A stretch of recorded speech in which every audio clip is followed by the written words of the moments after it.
Are we good, Samer? All right. Welcome to the Habibi House podcast, the #1 Arab American podcast in the universe. And we highlight Arabs and Middle Eastern creatives. Arab aliens. Watch out, American aliens. aliens. Arabs are now threatening aliens as well. That's Is great. this an immigration joke? The FBI is like, what's going on, man? Welcome to the Habibi House podcast. Welcome to the Habibi House podcast, the #1 Arab American podcast in the universe. We highlight Arab and Middle Eastern creatives in the entertainment industry and in Hollywood in general. Yes, sir. And we're your hosts, Talal, Atif, and Asad. We built this platform to provide a cultural outlet in an emerging medium that is podcasting and ride the new wave of Arab representation in Hollywood that's been a long time coming, but still quite a ways to go. Today, we have the privilege of sitting down with the true maverick in the world of comedy. He basically started stand-up comedy in the Arab world and pioneered the way for all who followed. He's been hailed as the comedy superhero, you see the cape, by AXS.com. Where is this guy?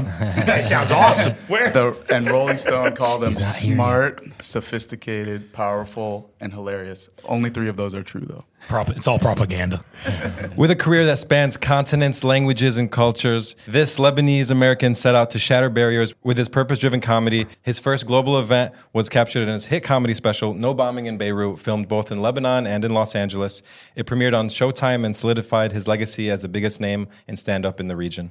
NEMR is back with a new hilarious show, Dropping Hot, Yes, which sir. was filmed at the end of a historic, record-breaking run in Lebanon, spanning 8 sold-out shows baby. with over 10,000 people in 10,000, baby. attendance. So please help us welcome Lebanon's king of comedy, stand-up legend, and professional OnlyFans model. damn. No. I mean, Twitch. sorry, Twitch streamer. NEMR. Dude, I need you guys to intro me at every show. I am pumped I gotta buy tickets to my own show now. Thank you, I think gentlemen. they're all sold out. I don't think there's All joking aside, thank you very much. That was very kind of you. You humbled me with your words. Thank you. Absolutely. Thank you Did so you really much. sell out 8 shows? In Lebanon? Yeah. We could have added more, to be honest. I wanted to see my family, though. But it was at the venue was what? The O? It was big, right? Yeah, I mean, it fits Just like O? it used to be called O by Michel Faden, and now it's called O Beirut, but it's in Antilles. So, Lebanon. it's not even in Everything's Beirut. confused. No, it's not even. Because I know. It was so confusing. I'm like, it's O Beirut, but before you get to Beirut, you're going to want to take a left. I feel like next the to first Beirut. time, the first time I ever saw you on TV or on the phone was when you were at the casino. Yeah, that's where that was my first big theater debut was at the Casino de Liban, which is an ultra prestigious venue. O and Casino are similar sized. Okay. O Which is a bit bigger. Oh, Casino capacity was what? Casino fits 1,015 and O fits close to 1,400. But within the capacity, if you wanted to, but we would limit O to about 1,250 to 1,300 because I'm always about giving the premium experience for the people that are there. Yeah. So it's like I always want even when I have $15 tickets, I want them to be my $15 tickets are what sell as VIP tickets in America. Because for me, I'm a staunch believer that if you're going to a comedy show, money shouldn't be a barrier to enjoyment. Right. So it's always no matter where you're seated in a venue that I'm producing the show, you have kick-ass seats. You got obscure views or no obscure views? No, not a single obscure view. Nice. We kill. I go to the venue in advance. If I find anywhere there's a pillar or anything, we kill those seats. And if we've sold seats, we upgrade them for free. That's always been my policy. Nice. Interesting. What's up with the whole casino thing? I was just in Lebanon and everything, there's a lot of casinos. There's one casino, the Casino de Liban. Oh. That's the main casino. It's historic. In the 70s and 60s when Lebanon was popping before the Civil War started, the Casino de Liban was a huge deal, especially in the Middle East. It's gambling and stuff. I mean, there's It's gambling, taboo. and at the same time, Lebanon was on a whole different. Now everybody's trying to be Lebanon. Yeah. Per usual. In what sense? In attracting tourism. Oh, okay. In the most non. I'm not trying to say it they hate us because they ain't. No, I mean they're trying to be Lebanon because the Lebanese model works. Yeah. And it worked in the 60s. The model that doesn't work is the Civil War, but the one that does work is the tourism. And the Casino de Liban, that saying you always hear is the Paris of the Middle East and whatever. This guy thinks he's the Vegas in the Middle East. Does that work? Do you think that analogy stands, like the Vegas of the Middle East? Absolutely not. Right. Because Vegas without gambling nothing. That was his argument. Whereas in Lebanon, if you're not, I mean, first of all, gambling isn't really a part of Lebanon. It's just we have the one casino. We're just talking about it. Yeah. You know, which is that's the one place. Right. And then, I mean, you're going, it's either for the food, the beach, the people, the partying, the nightlife is second to none. Whereas Right. in Las Vegas, the nightlife pales in comparison to Lebanon. But I mean, if you go to Europe, Lebanon, you got to compare it to more epic party scenes that are going on mainly in Europe, and whether you're going to Germany or. We were talking about it in the last episode where you could be at Sky Bar, you're partying the night away, and then like an Apache helicopter will just fly by during a war, and we're just it's like we were saying that if there are the helicopters in Beirut, we go up to the mountains in Bamena. That's historically been what, because Lebanese people just want to live. They're not part. I mean, I've been in 9 or 10 different wars since I lived there in the 90s. We bombed multiple times. Never picked up a gun. Never participated. Right. The wars have nothing to do with us. It's proxy war, and we just have to endure it until the best summer I ever had. In Lebanon, 2006. That was fire. Dude. Wasn't there a war? I was 13 years old. Fire. And there was a war. We were getting bombed by Israel, and they couldn't break the spirit. Nobody can break the spirit. I mean, Lebanese people are very resilient. They don't even wear seatbelts. I do, but they don't. That's true. I don't like to advocate for it, but they should. But I guess Lebanese people are like, if I'm going to die, I might as well do it on my own terms. By not obeying. Basic traffic laws that are there for our safety. What traffic What did you laws? say about everything being a suggestion too? I remember this coming up in your bits. You're like, Oh. yeah, there's traffic lights. It's the line in the middle of the road. It's a suggestion. Yeah. As a Lebanese person, you'd think that line, the dotted line was kind of like, hey, like if you want to move forward, like this is the best path. That's funny. When I went to Lebanon, I was driving crazy, and then I came here. I was like, man, I'm such a good driver. How did you enjoy Lebanon when you went? Oh, it was amazing. Yeah? Yeah. Hell yeah. All right, great. I'm happy to hear that, man. Thanks for coming. I'm Oh, surprised you even drive there. I don't think my parents would even My let me drive there. 13-year-old cousin was driving a Mercedes scooter. Yeah. He was At like, that point, you got to drive. he was like, I'm driving today. I'm like, bro, who are you? You go to Lebanon and you see like 8-year-old kids on a scooter. It's like there's all the You see wires are 4 showing. 8-year-old kids on a scooter. And they're drinking almaza at the same time. Oh, yeah. They have a hookah on the scooter. Country's wild, dude. You're not even exaggerating. Jordan is not too different. Like driving in Jordan, you love have to have a freaking strong mental state to be able to drive in that. Like, you have Jordanian to people are fight Lebanese people. adjacent in that sense. Like Yeah. I've always felt like when I go to Jordan, I feel like I'm at home because Jordanian people they're rough and tough. Right. They've been through it. A bit rougher even maybe than some in some areas. Bro, they eat the munsaf, dude. Yeah. Oh. I went Bare hands. viral in Jordan because I eat munsaf with my hands like a man. Yeah. And As I you had should. this whole bit about how Lebanese people wouldn't do it because they're like too gay. And by gay I mean French. And it was always like this really because you could like a Lebanese person be like, yeah, like he won't Yeah. put his hands Yeah. in. But the Jordanians, dude, they're like the language is rough. Everything is rough. The romance, unfortunately, is too rough as well. Like the way they talk to women is ridiculous. But Yeah, it is. But as a people, they felt the closest to Lebanese to me. Interesting, yeah. Not Yeah. that that's the benchmark to meet. It's just like I felt at home there. Like I didn't feel like there was as much of a cultural barrier jumping between Lebanon and Jordan for me as a Lebanese person Interesting. as there was between Lebanon and say Saudi Arabia. Yes, or of course, Lebanon yeah. and Dubai, which Right. I don't really know what culture to go for. Right. Like the Emirati culture is one culture and then Dubai is another one. So 100%. What are the funniest countries in the Middle East? dude, contrary to popular belief, Jordan. Although there's a stereotype that Jordanians don't laugh. Kashra. The kashra. Yeah. I just think that Jordanians don't laugh unless it's funny. But whenever I've been there, I mean, maybe I'm just that good, but I doubt it. It's probably because the country's named after a basketball player. It's pretty crazy. And they don't even play basketball professionally. So it's a whole. They're not bad at basketball. Are they actually. really? They Yeah, got a yeah. team. Yeah, All right, yeah. respect. Not better than Lebanon. Respect. I mean, I don't know, man. Lebanon, they're accountant by day, basketball by night, so it's not easy. But Jordan is definitely honestly every country I've been to. Kuwait, they love to laugh. Saudi Arabia love to laugh more than anyone. Like when I go do shows there, Yeah. they're wonderful because they're you don't know who's American, who isn't there. Like they go to American schools, they're tuned in Right. to the stand-up Yeah, culture. yeah. I honestly I don't think there's a single country in the Middle East where people don't love to laugh because we're oppressed culturally in every single regard. So when somebody I comes can name in, one country. which is Can we say it? Anyways, so Doesn't count as the Middle East. didn't you do like some illegal shows in Saudi Arabia? oh yeah, I What was was- doing shows in Saudi long before it was Legal. legal because I have mixed crowds. You could do stand up there, but you'd have to do it either only to men or separate the crowd. Really? And yeah, I wasn't having none of that. So Yeah. in the early 2000s, we would do these underground shows where thousands would show up. Really? And Which part of Saudi Arabia? Jadda, Riyadh, and Khubar. And So we would go everywhere. Okay. Did people know about it? Like, did you get in trouble? We almost got in trouble once. The religious police tried to break into one of the shows to see what's up. Mutawwa'in. Yeah, but I went out as I was wearing a suit, and I went out and I got Apple. This is not exaggerated, a fucking iota. I got Apple headphones with the wire. This is back before there was the AirPods, and the ones that would come with the phone. So I pulled it out of I held the ear pod and put the wire in through my cuff. And I went out and only spoke in English to these people who don't speak English. And the religious police were not the cultural vanguards of Saudi Arabia.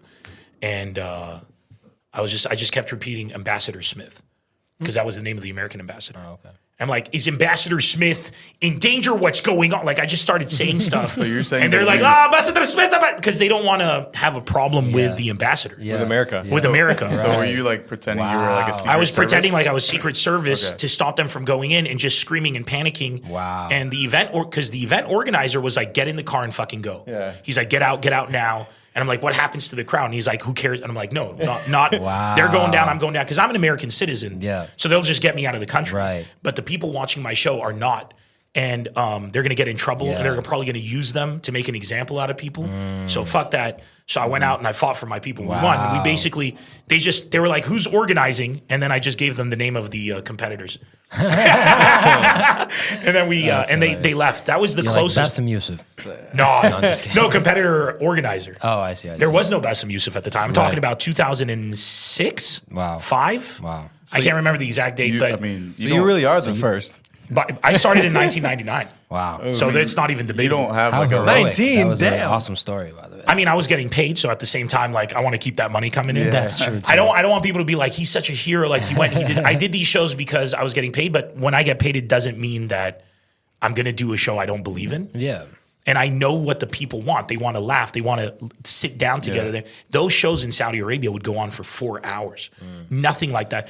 And they would go on because people just didn't want to leave. Like they were in that moment together. Yeah. We were who we wanted to be. There was Yeah. nothing foul going on. There was Right. no sexual deviancy. There was. It was just people who wanted to laugh and not be fearsome of one another. There were no men in that crowd that were like, it's a woman. Like nobody's like that. Yeah. The Middle East, the common theme in all countries in the Middle East is the government does not represent the people. 100%. Not even 100%. close. It does. I don't care which country you're from.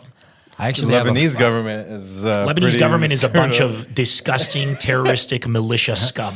And I won't speak about other governments. I'll speak about mine because I'm Lebanese. Yeah. But I will just say that the other governments don't represent the people. Yeah. Period. Yeah. What do we need to do to do you think overthrow the government or something? Before No, we they're get too overthrowing political- themselves. We're lucky that our government in Lebanon, at least, Like implodes. is overthrowing itself because they have a complete lack of intelligence. So it's a matter of time. And the new generation of Lebanese people, what's wonderful about them is despite everything the country went through in the revolution, they stayed peaceful. So that shows such an evolution because our past generations, you take one government, sack it by force, put in another, and it's just a violent loop that continues. So we tried. We told them what to do. Yeah. We gave them advice. We went to the streets. We presented peaceful solutions. They didn't listen. They made their own bed, let them sleep in it. Their end will be very violent. It's crazy. I don't think for them. A lot of corruption and the whole Yeah. inflation thing was insane. I don't think I am I don't really know the Lebanon or the Lebanese history too well, but Yeah. from what I've known, you hear Bashir Gemayel was this good guy and all that stuff. But then you Depends grow who up. you ask. Exactly. Yeah. So then for example, drive through different you don't- neighborhoods. You don't learn about this stuff in history books or There is no, I could give you 5 history books from Lebanon, in Lebanon, with different takes. Exactly. So I see it on TikTok, for example, the true facts where a guy who you thought, I guess through propaganda was a good guy was orchestrated massacres, like the Phalangist groups. There in is Lebanon. not a single Nobody- political party or politician in Lebanon, not one, that isn't going to hell.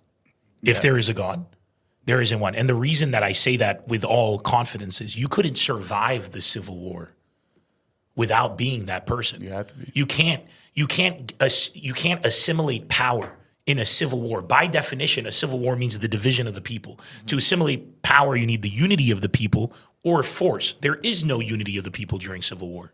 So by definition, nobody who came up during the Civil War did so clean. And anybody who says my guy is clean is lying to themselves or misled. War is hell, period. What we presented during the revolution, and when I say we, I'm not talking about just the youth, from like all the people. And I'm borderline no longer youth. So, but from all the people from different facets were all great solutions that involved stepping to the side, sharing power with learned ones. You know, what's ironic about the Middle East is we pride ourselves in our education, right? My son's a doctor. My daughter's a lawyer. She's a engineer. He's a this. She's a that. But once they get that education, we still don't trust them. So they kind of like because it's about power. Working in America, you see the difference. Like a company here will be formed. You go into the company, you do well. The CEO says, put that guy in my place. Yeah. I'm going to go vacation on the beach. Let them do everything. I'm making money from that guy or girl. In the Middle East, They hang on. They hang on because it's not about whether or not you're successful. It's whether or not you have the title, the position. So had the idiocy of our politicians, which is what's wonderful and why I know it's going down, is had they stepped to the side, they could have maintained power, made money, continued to steal. Wow. But now there's nothing left. So they were too obsessed with their ego.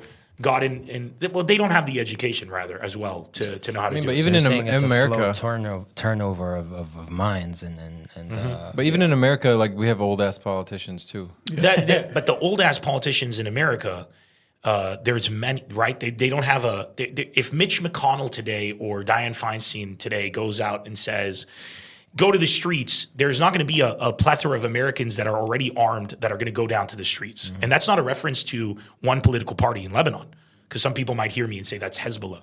That's Hezbollah, that's the Uwait, that's everybody has arms in Lebanon. So if Samir Jaja or Hassan Nasrallah or any of these politicians, they have people who go to the streets. America isn't like that. America, you've got a bunch of old people because honestly, politics is corrupt. Yeah. It's a corrupt game. Right? The new wave of young politicians coming out on both sides of the aisle in America are very promising. But the old ones are from the old times. They went through corruption. So they're, they need to go. And but we're not even close. You can't compare. But the corruption in America is expensive. I've always said that. In Lebanon, there's corruption in the Middle East at every level. In America, can you buy a congressman? Of course. But it's going to cost you millions. Whereas in Lebanon, it's a couple of grand and you're set. Yeah, I give him old Toyota and you got him. There's a saying in Arabic, you buy the judge with a knefe. Oh, I love knefe. It's just, bro. I'm ready to be bought. Knefe Queens. I just think some of the best knefe in America, it's way more under like low key. You know what you're gonna get in Lebanon. In America, it's way more like you just don't know what's going on behind the scenes. Yeah, because it's out of our we don't. I see it because as a person who mixes with circles of powerful people, I'm not powerful, but who's been in the nightlife. I get hired for their events. You see it. Yeah. I know it. I know what I'm capable. I know what money can do in this country. Right. But I'm not going to have the amount of money to do that in this country. You know what I'm saying? But the crazy thing is it's still doable. Like they're still for sale. It's just the price is higher. Everybody's for sale worldwide. This is the human nature. Yeah. And this episode is sponsored by hummus. What is it called? We'll get to that. Oh, you have sponsors? Plug them. Yeah. I mean, because we got to get that money to be able to buy the politicians. So plug them. No, but it was crazy to see that even we don't have to dwell on this too long. But the insurrection, was a time where a politician in America called out for people, and they showed up and they stormed the most holy political building. The people he called out, and once again, if people wonder if I'm Democrat or Republican, I'll make it very clear right now. I was bombed by both, right? We're Arab. Yeah. So I find it hilarious to see Iraqis voting Republican. I find it hysterical to see Lebanese people voting Democrat. Either way. Yeah. And Lebanese people, a lot of Arabs vote Republican. It's true. And it's ridiculous. Yeah. I agree. Neither of them have conservative Values. I feel like that'll align with those. Values is an interesting also word. very oxymoron. Yeah. 100%. Values are very Conservative values. But I believe that the Democrats, to make my politics clear, I believe the Democrat Party is way too far right. So that's where I am. So I'm not on any side of the spectrum. So with that established, the insurrection was a joke. Yeah. Both from an Arab perspective of like watching people trying to insurrect a government, you're like, That's not how you do it, my friend. I'm like, dude, have you ever like, and here's, Americans should know how to do that. bro, what's funny is that they're so racist. This is the beauty of racism. They didn't think to ask Arabs. They're so racist that they don't know that Arabs could be their biggest allies. Turn around, bro. Ask an Arab American how to overthrow a government. The Proud Boys and all these fucking jokes of insurrectionists. Get some Arabs on your side. They would have helped out. But and they would have shown you how to do it. The insurrection was flawed and it was failed, and it doesn't work in America because what happens in countries where there are these things is the army splinters. Yeah. And the army in America doesn't splinter the way it does in Lebanon, the way it does, because in America, despite the right-wing extremism that is here, the left wing is not religiously co-opted. In Lebanon and other countries that had civil war, both sides were religiously co-opted. In Lebanon, you got the let's call it right wing, let's say you have Muslim versus Christian, but you also got Christian versus Christian, Right. Muslim versus Muslim. Right. And everybody's religiously extreme. Yeah. In America, one side is religiously extreme, which is why a politician going up and calling for people to come down works, Yeah. because you have extremism. Right. And the other side isn't. What about all the Satan worshippers on that side? Unfortunately, they don't exist.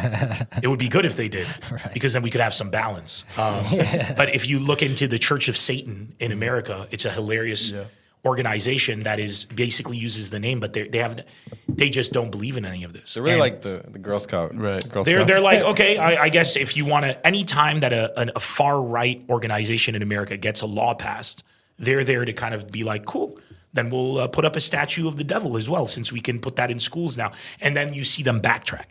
So it's good. In America, there's a very good way. Checks and balances. Checks and balances for people to fight back using laws and out positioning. We're lucky that Republicans in America are stupid.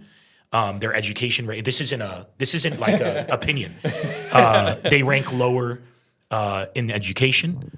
Republican states in America consistently rank higher in infant mortality, lower in GDP, lower in education, higher in mass shootings, higher in crime, consistently. And anyone who wants to debate that before you do that, or write in the comment section, Google it. Don't come to me and Bing it if you believe Google is biased. But it always makes me laugh when I hear Texas people say, "Don't California my Texas," whereas California literally bankrolls Texas, who operates at a deficit GDP-wise. And a lot of people go to Texas because they say it's cheaper. The hilarious part is, if you have any modicum of understanding in finance, you have more disposable income in California with the same job than you do in Texas. You pay more taxes in Texas for the same income that you would, for the same job that you would in California.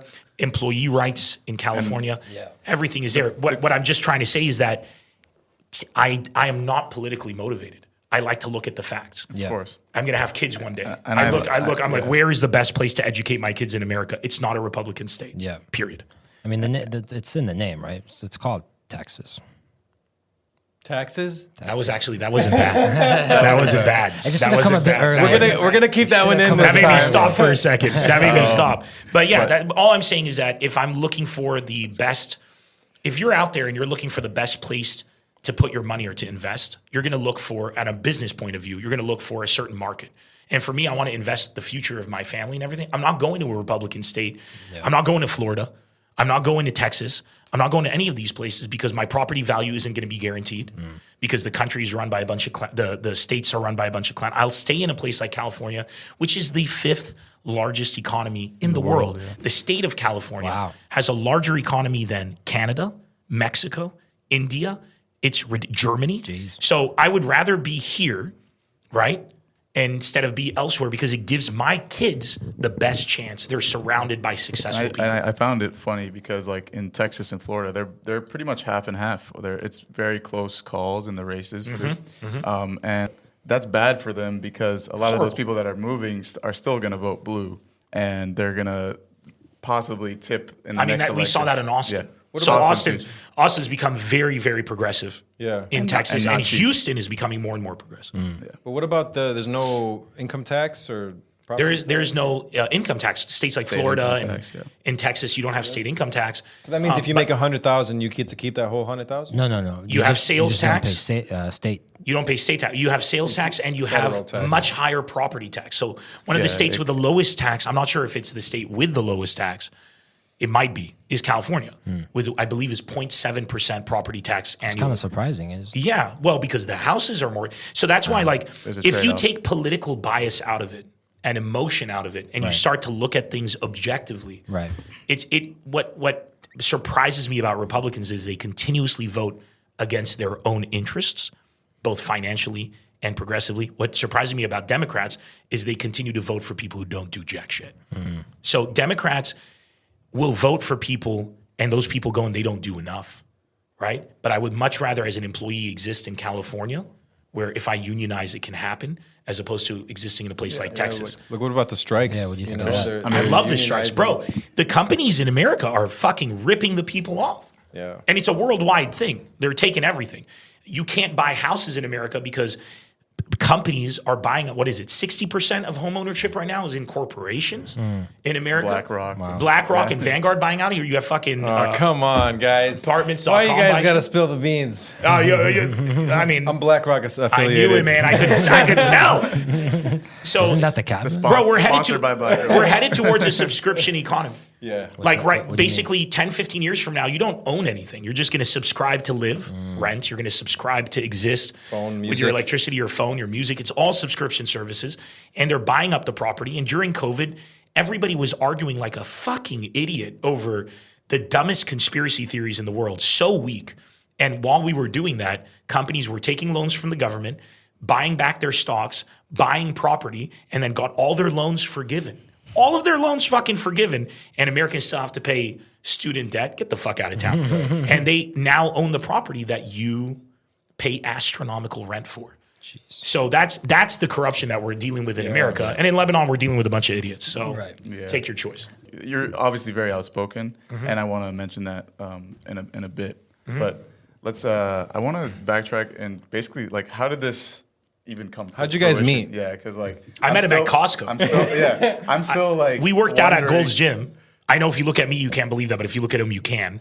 And the mecca of bodybuilding. Right. But I want to tell you from like my perspective. Yeah. Basically. So I was in line, about to order the greasiest pizza on the planet. Dude, the hot Costco dog- pizza slaps. man. Yeah, I know. It's a big slice. Finest cuisine, finest So restaurant, good. and all of So that. good. Yeah. So I overhear Arabic being spoken, and I can tell that it's Lebanese. So I'm like, you know how we are when we hear our own kind in the back. So basically, From a mile away, you can exactly, hear it. you can hear it. Yeah, Especially with ears perk my up. quiet, timid voice. Yeah, so I turn around and I see this guy, big guy, like wearing a ball cap. He's got like gray in his beard. I was like, who is this guy? And I see, I guess your soon-to-be wife, Yep, Vanessa. right? And long story short, I was like, Shuismuk, and you're like, NEMR? NEMR. And I'm like, at that moment, it clicked because I didn't realize, you see you on TV. A lot of people, that happens with a lot of people. Because you were kind of hidden and stuff. And obviously you're. I was on my Clark Kent. I Yeah. had a hat on. Nobody could see me. Right. And you were like, No one could tell. you No one couldn't- could tell. Also, you said you're like 6'5", right? So I didn't realize that you were that much bigger in person. An actual NEMR. Yeah. Actual limit. So then I go, NEMR. I'm like, Isme Asad, basically. And you were like, is this a bit? Yeah. Because if you guys listening don't know, Nimid means tiger. Asad means lion. Yeah. So it's like, hell yeah. Welcome to the jungle. Welcome to the jungle, baby. Yeah. Here we go. That's hilarious. Yeah, NEMR and That's Asad, funny. basically. So yeah, and then you invited me to sit down and eat those fine We dining broke bread cuisines, together. yeah. Yep. Costco. Costco Broke bread. Food chicken court. bakes, chicken bakes together. Yeah. And we had a great combo. And then we mentioned where we worked out, and it just so happened again, crazy coincidence, we worked out at Gold's Venice. Yeah. And we just then I saw you like more and more basically, and You went to a show. yeah. So In Florida, I'm right? getting to that. Yeah. So You were training for your wedding at the time, I think. Yeah, you were trying Training? to finish. Yeah, I was gonna fight my wife. I was like, Wait, is this not she what we're must supposed know who is the man. Training for the I was wedding. training to Special fit into night. a tuxedo and not look like a fat ass. That's what I was doing. Yeah. But then you had a series of like, an unfortunate event. Didn't you have like a... Fucking, I had a show in Vegas, and I had 6 shows in Vegas, and I got there. I had like a massive stomach ache, but I was like, whatever. I'm a man, you know. Did the first night of shows. And my wife was like, "Are you okay? You look like you're gonna die." I'm like, "I'm a man. Yes, must have been something I hate." You know. And the next day I did the shows. On the third day I was like, "I'm a bitch. I'm dying." So we go to the hospital. Oh wow. And my appendix was about to burst. I Yeah, fucking knew it. bro. And the had doctor that. was like, "I'm like, can I still do my shows tonight?" He's like, "We're putting you in surgery right now." He's like, "It's gonna burst," and apparently you can die from the shot. I didn't know if it burst. My shit burst. Oh shit! Did you die? Yeah. And I'm back. Perfect time. Did you you die? die? It felt like it. It's the worst So pain yeah, it I've sucked, ever man. It experienced. sucked. So we did the surgery and then it derailed my workout and everything because it had to be like a larger incision Yeah. and all that. But I got into just enough shape to fit into the tux. No, I Like, saw you just posted your anniversary video. Yeah. Congratulations. thank you, on man. that. 1 year, me and my and the love of my life, dude. My wife, incredible woman. How That did was you? How an did? amazing post, by the way. It was, Yeah. the caption was like so inspirational to find, you know. Dude, because like everywhere I go, I'd be telling people like I'm gonna get married. They're like, "Hey, la shoot." Everybody's so negative and toxic. Yeah. But man, it's fucking great, dude. Like if you marry the right person. Yeah. How did That you know was she one was? thing you How did? said. How did you know she was the one? I dated this woman 6 months before the revolution in Lebanon happened, the pandemic, and the explosion in Beirut. You go through those. Wow. Yeah. You go through and we were at long distance when the pandemic started. You go through all of that, and she's still by your side. Yeah. Yeah. You better lock her Do down. you know what I'm saying? Like, That's amazing for your second wife. yeah, that is Wait, 100%. Second wife.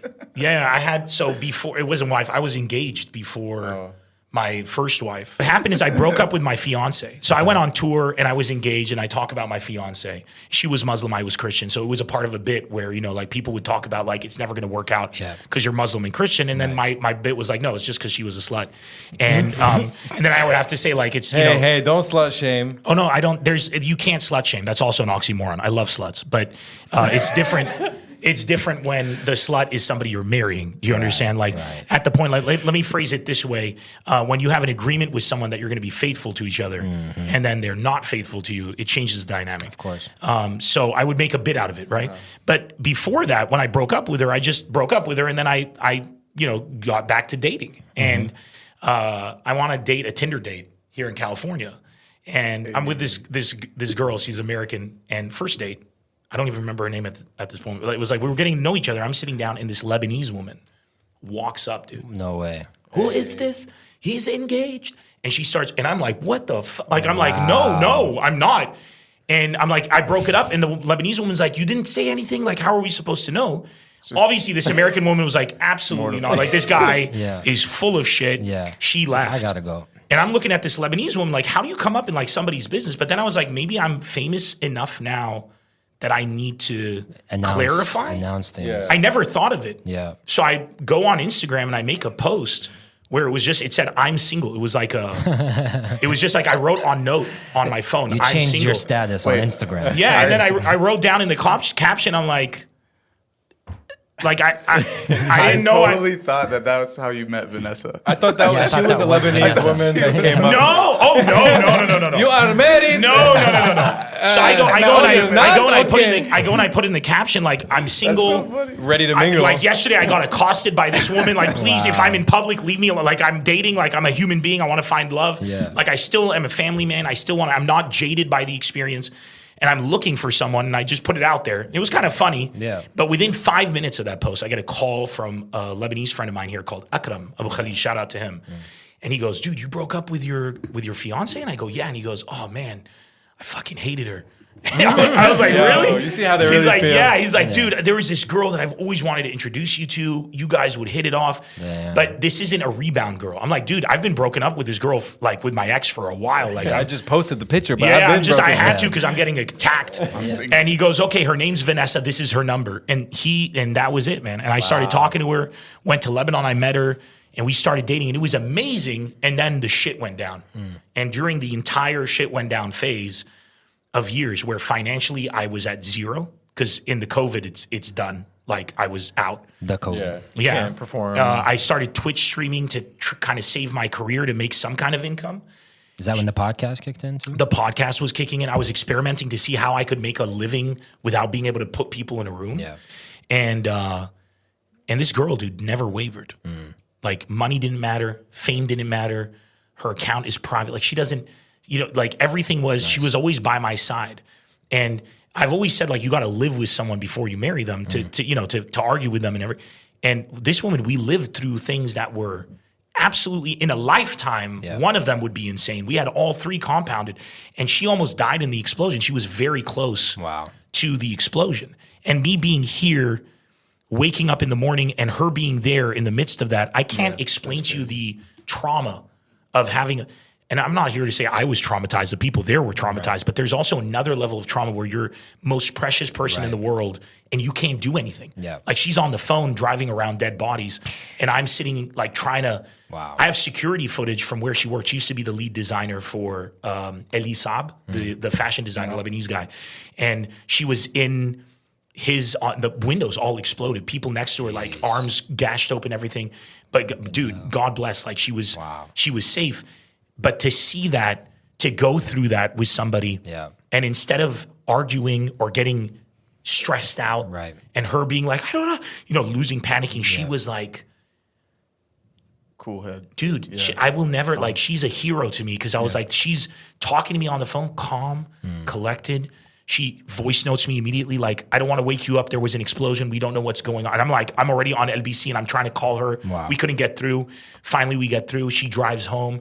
She stays, level-headed. She gets PTSD from the thing. Like afterwards, loud noises, explosions don't help, right? Yeah. And she was, you could tell, but she was like a warrior, dude. Yeah. Like she's like, everybody's been through this. We're going to get through this. When you go through all of that, she had a business over there. All the money that she had in her bank accounts stolen, right? All my money that I had over there gone. Jeez. All the property that we own valueless.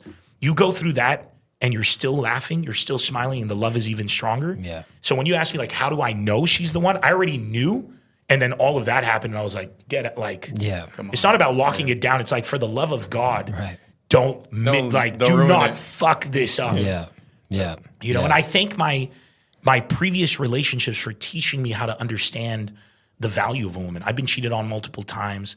It never went into a relationship, because it was always like, well, that's because I chose wrong. Right. I did the wrong things. Right. A lot of people don't take accountability. So I make jokes out of like, oh, my ex was a slut or whatever. These are jokes to entertain people. In the reality, my perspective is like, you got to know how to choose the person that's compatible with you for what you want and move forward. And you have to know how to celebrate and respect that. Right. So I try every day to celebrate, respect my wife, because she does that every day. Yeah. So she grew up in Lebanon? She grew up in Lebanon, but also moved here. Shortly after she started university there, she moved to Miami. She spent a year here with her family in DC, the rest of her life in Lebanon, then moved out to Miami to study design, and worked here for years in Atlanta and Miami. She worked with Berkshire Hathaway. I'm so proud of her. She has like an insane resume work-wise, but her ambition, she went back to Lebanon, worked for designers there, opened up her own company, worked with Elie Saab, dropped that to move here, to marry me and to live with me.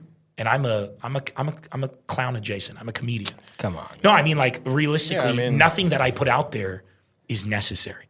I would disagree with that. No, I mean, it's necessary. It helps. Comedy is necessary. Comedy is necessary as a relief. Yeah. But if you have to choose between my show and food, you're going for food. I mean, do you get what I'm saying? Sure. So, I mean, like, she's taking a chance on me. I'm not in a corporate structure. I'm not, nothing about me is guaranteed. I see what you're saying. So you get a woman like, that's a ride or die. Yeah. That is a ride or die women. And dude, they don't build them like that anymore, because the men aren't built like that. A lot of men today don't deserve a ride or die woman. Facts. But when you find one, you better believe you better be up to the challenge, man. Women are heroes to me, so now, and she's mine.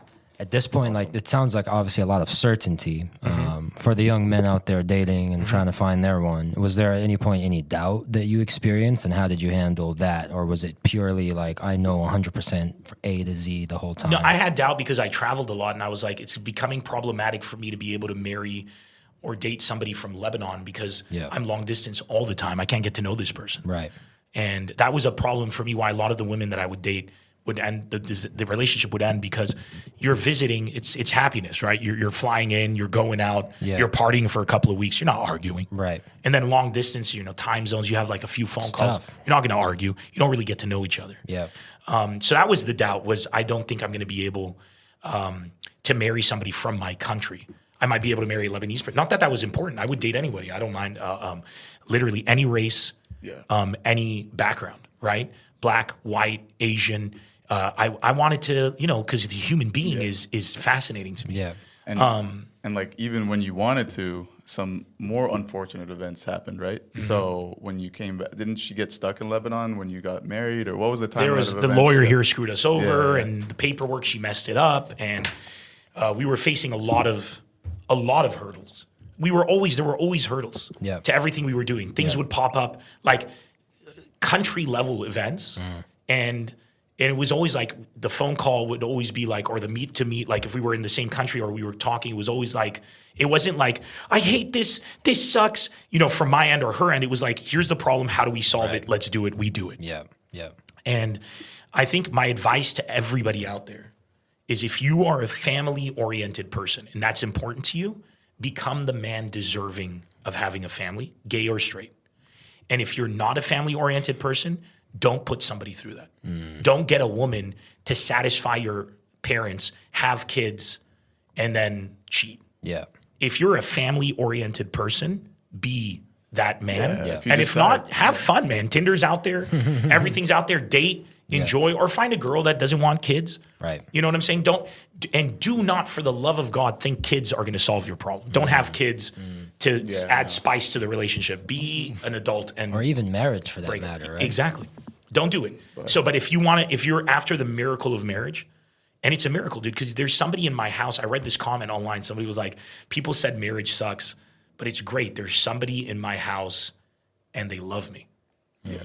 Dude, it's incredible. And I live a life of uncertainty. You want Must that be nice. rock. It is, man. You'll find it. Like What do you mean? find- What do you mean? traditionally, like I'm 39 now, just to clarify. I found my love at like 35, 36. So just don't put a time limit on it. Right.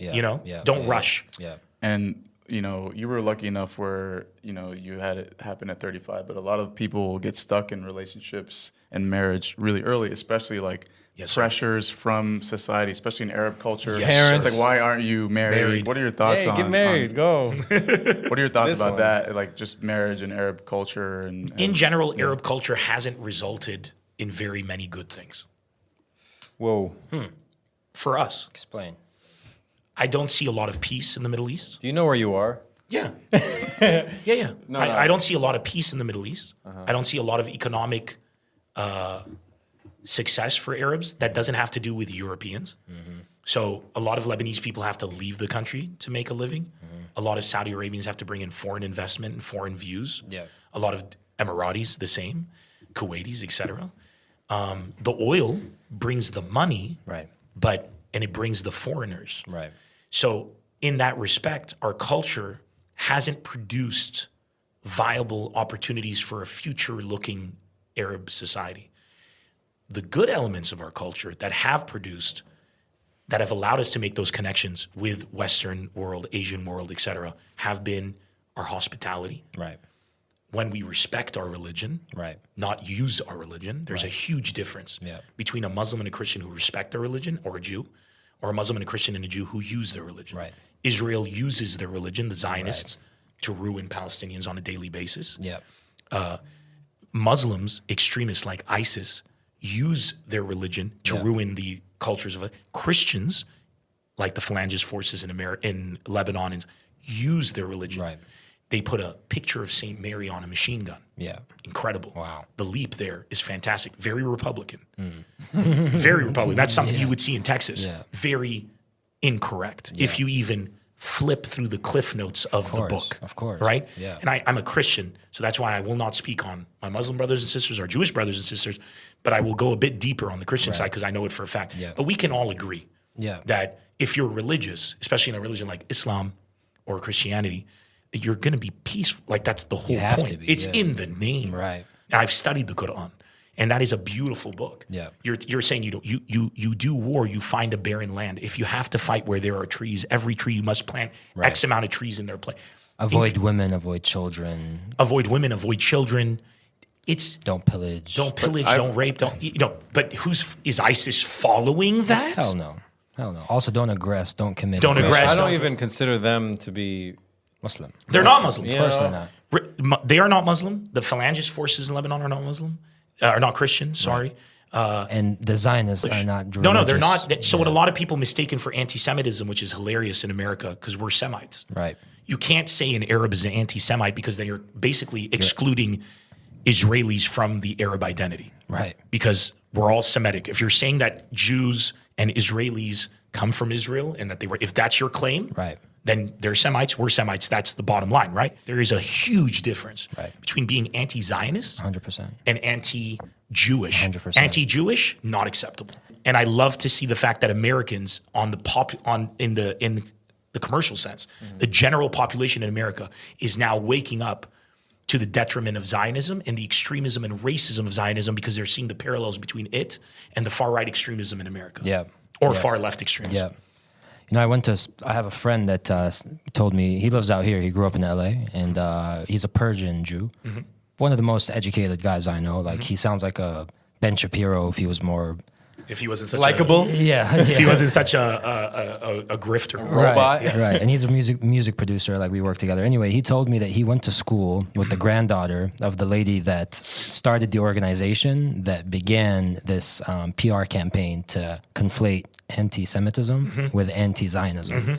They wanted to. There was an intentional, organized effort. Of course, to make it to where you cannot criticize the political state of Israel without it being called anti-Semitism. And he's like, I knew the daughter when they started this. It was a whole campaign. So. It was incredible, and kudos to them because I know for a fact that anybody would do the same if they were in a similar position.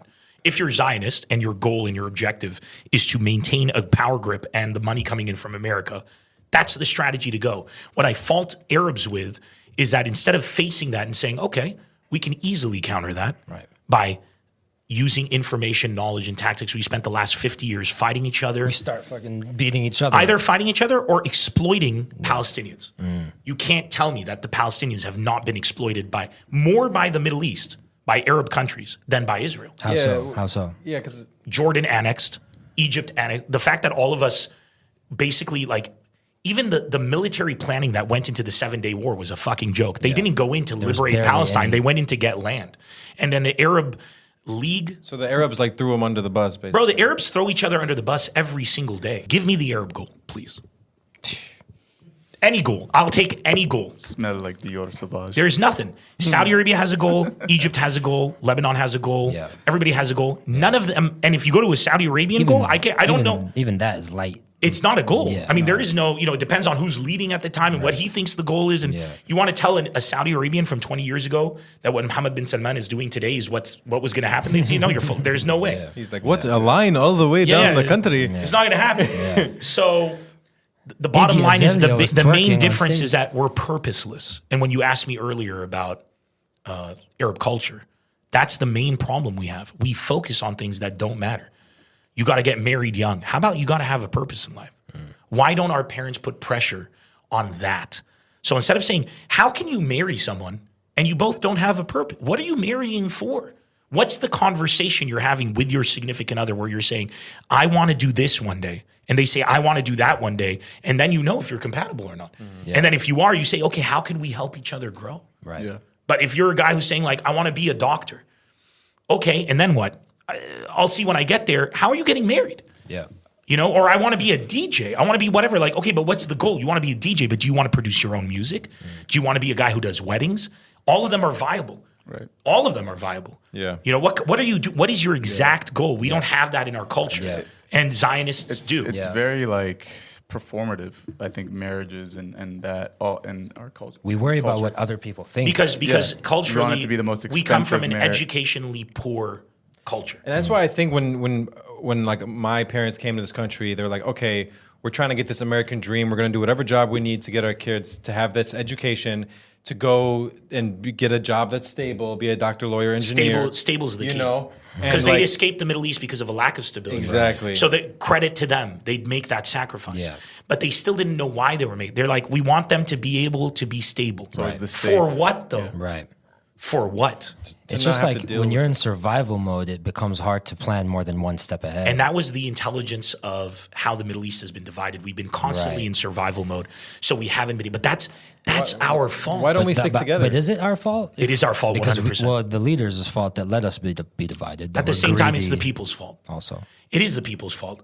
I'll take my country. Once again, I don't like to speak about other countries because I mean, we're all Arabs. we're all Arabs. But I mean, I feel like as a Lebanese man, talk about yourself and let the others talk about themselves. Fair. You know what I'm saying? I don't live in these countries like I have in Lebanon. But in Lebanon, I can say I'm I'm authority enough to be able to have an opinion and not be a jackass. The biggest attack that ever happened in Lebanon was the explosion that happened in 2020 on August 4. That was a Lebanese-made explosion. And it was a Lebanese-made explosion because for 6 years, we put tons of ammonium nitrate, which should not be in a humid environment, in our port. So some people come up and say, oh, Israel bombed it and blew it up. Here's the truth. Absolutely not. Negligence. There was a fire that broke out for hours, and then the explosion happened. But even if you wanted to say that for the 6 years that were there when the Taliban, ISIS, and Israel all had wars going on with us in that country, you got to thank them. Because it was public knowledge that they could have just, one ISIS guy could have walked into the port and decimated the country. But even they thought that that was too far. Our own government left it there. End of story. So the bottom line is, why do I say Arabs have ruined the Middle East? And that's why I say the Arab culture is something we need to assess and change and reassess. Is we need to, moving forward, we need to build our culture based on like-minded people working towards a common goal. It's not about setting aside your differences. It's about finding a common goal. Once you find a common goal, you don't need to set aside differences. Differences are There is no, I'm a Christian and a Muslim. I don't have any cultural problem or difference between the two. Of course. A Muslim thinks Jesus isn't the son of God. I don't care. We're all good. It's fine. Right. My question is, does the Muslim guy want to shoot me in the face? No. Do they want to raise a family? Yes. Do they want to be happy? Yes. So do I.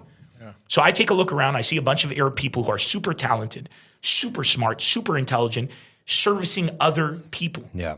Why? Service each other. Let's work together. It's our time now. It's our time. And I know that the new generation is like that. And I'm so excited.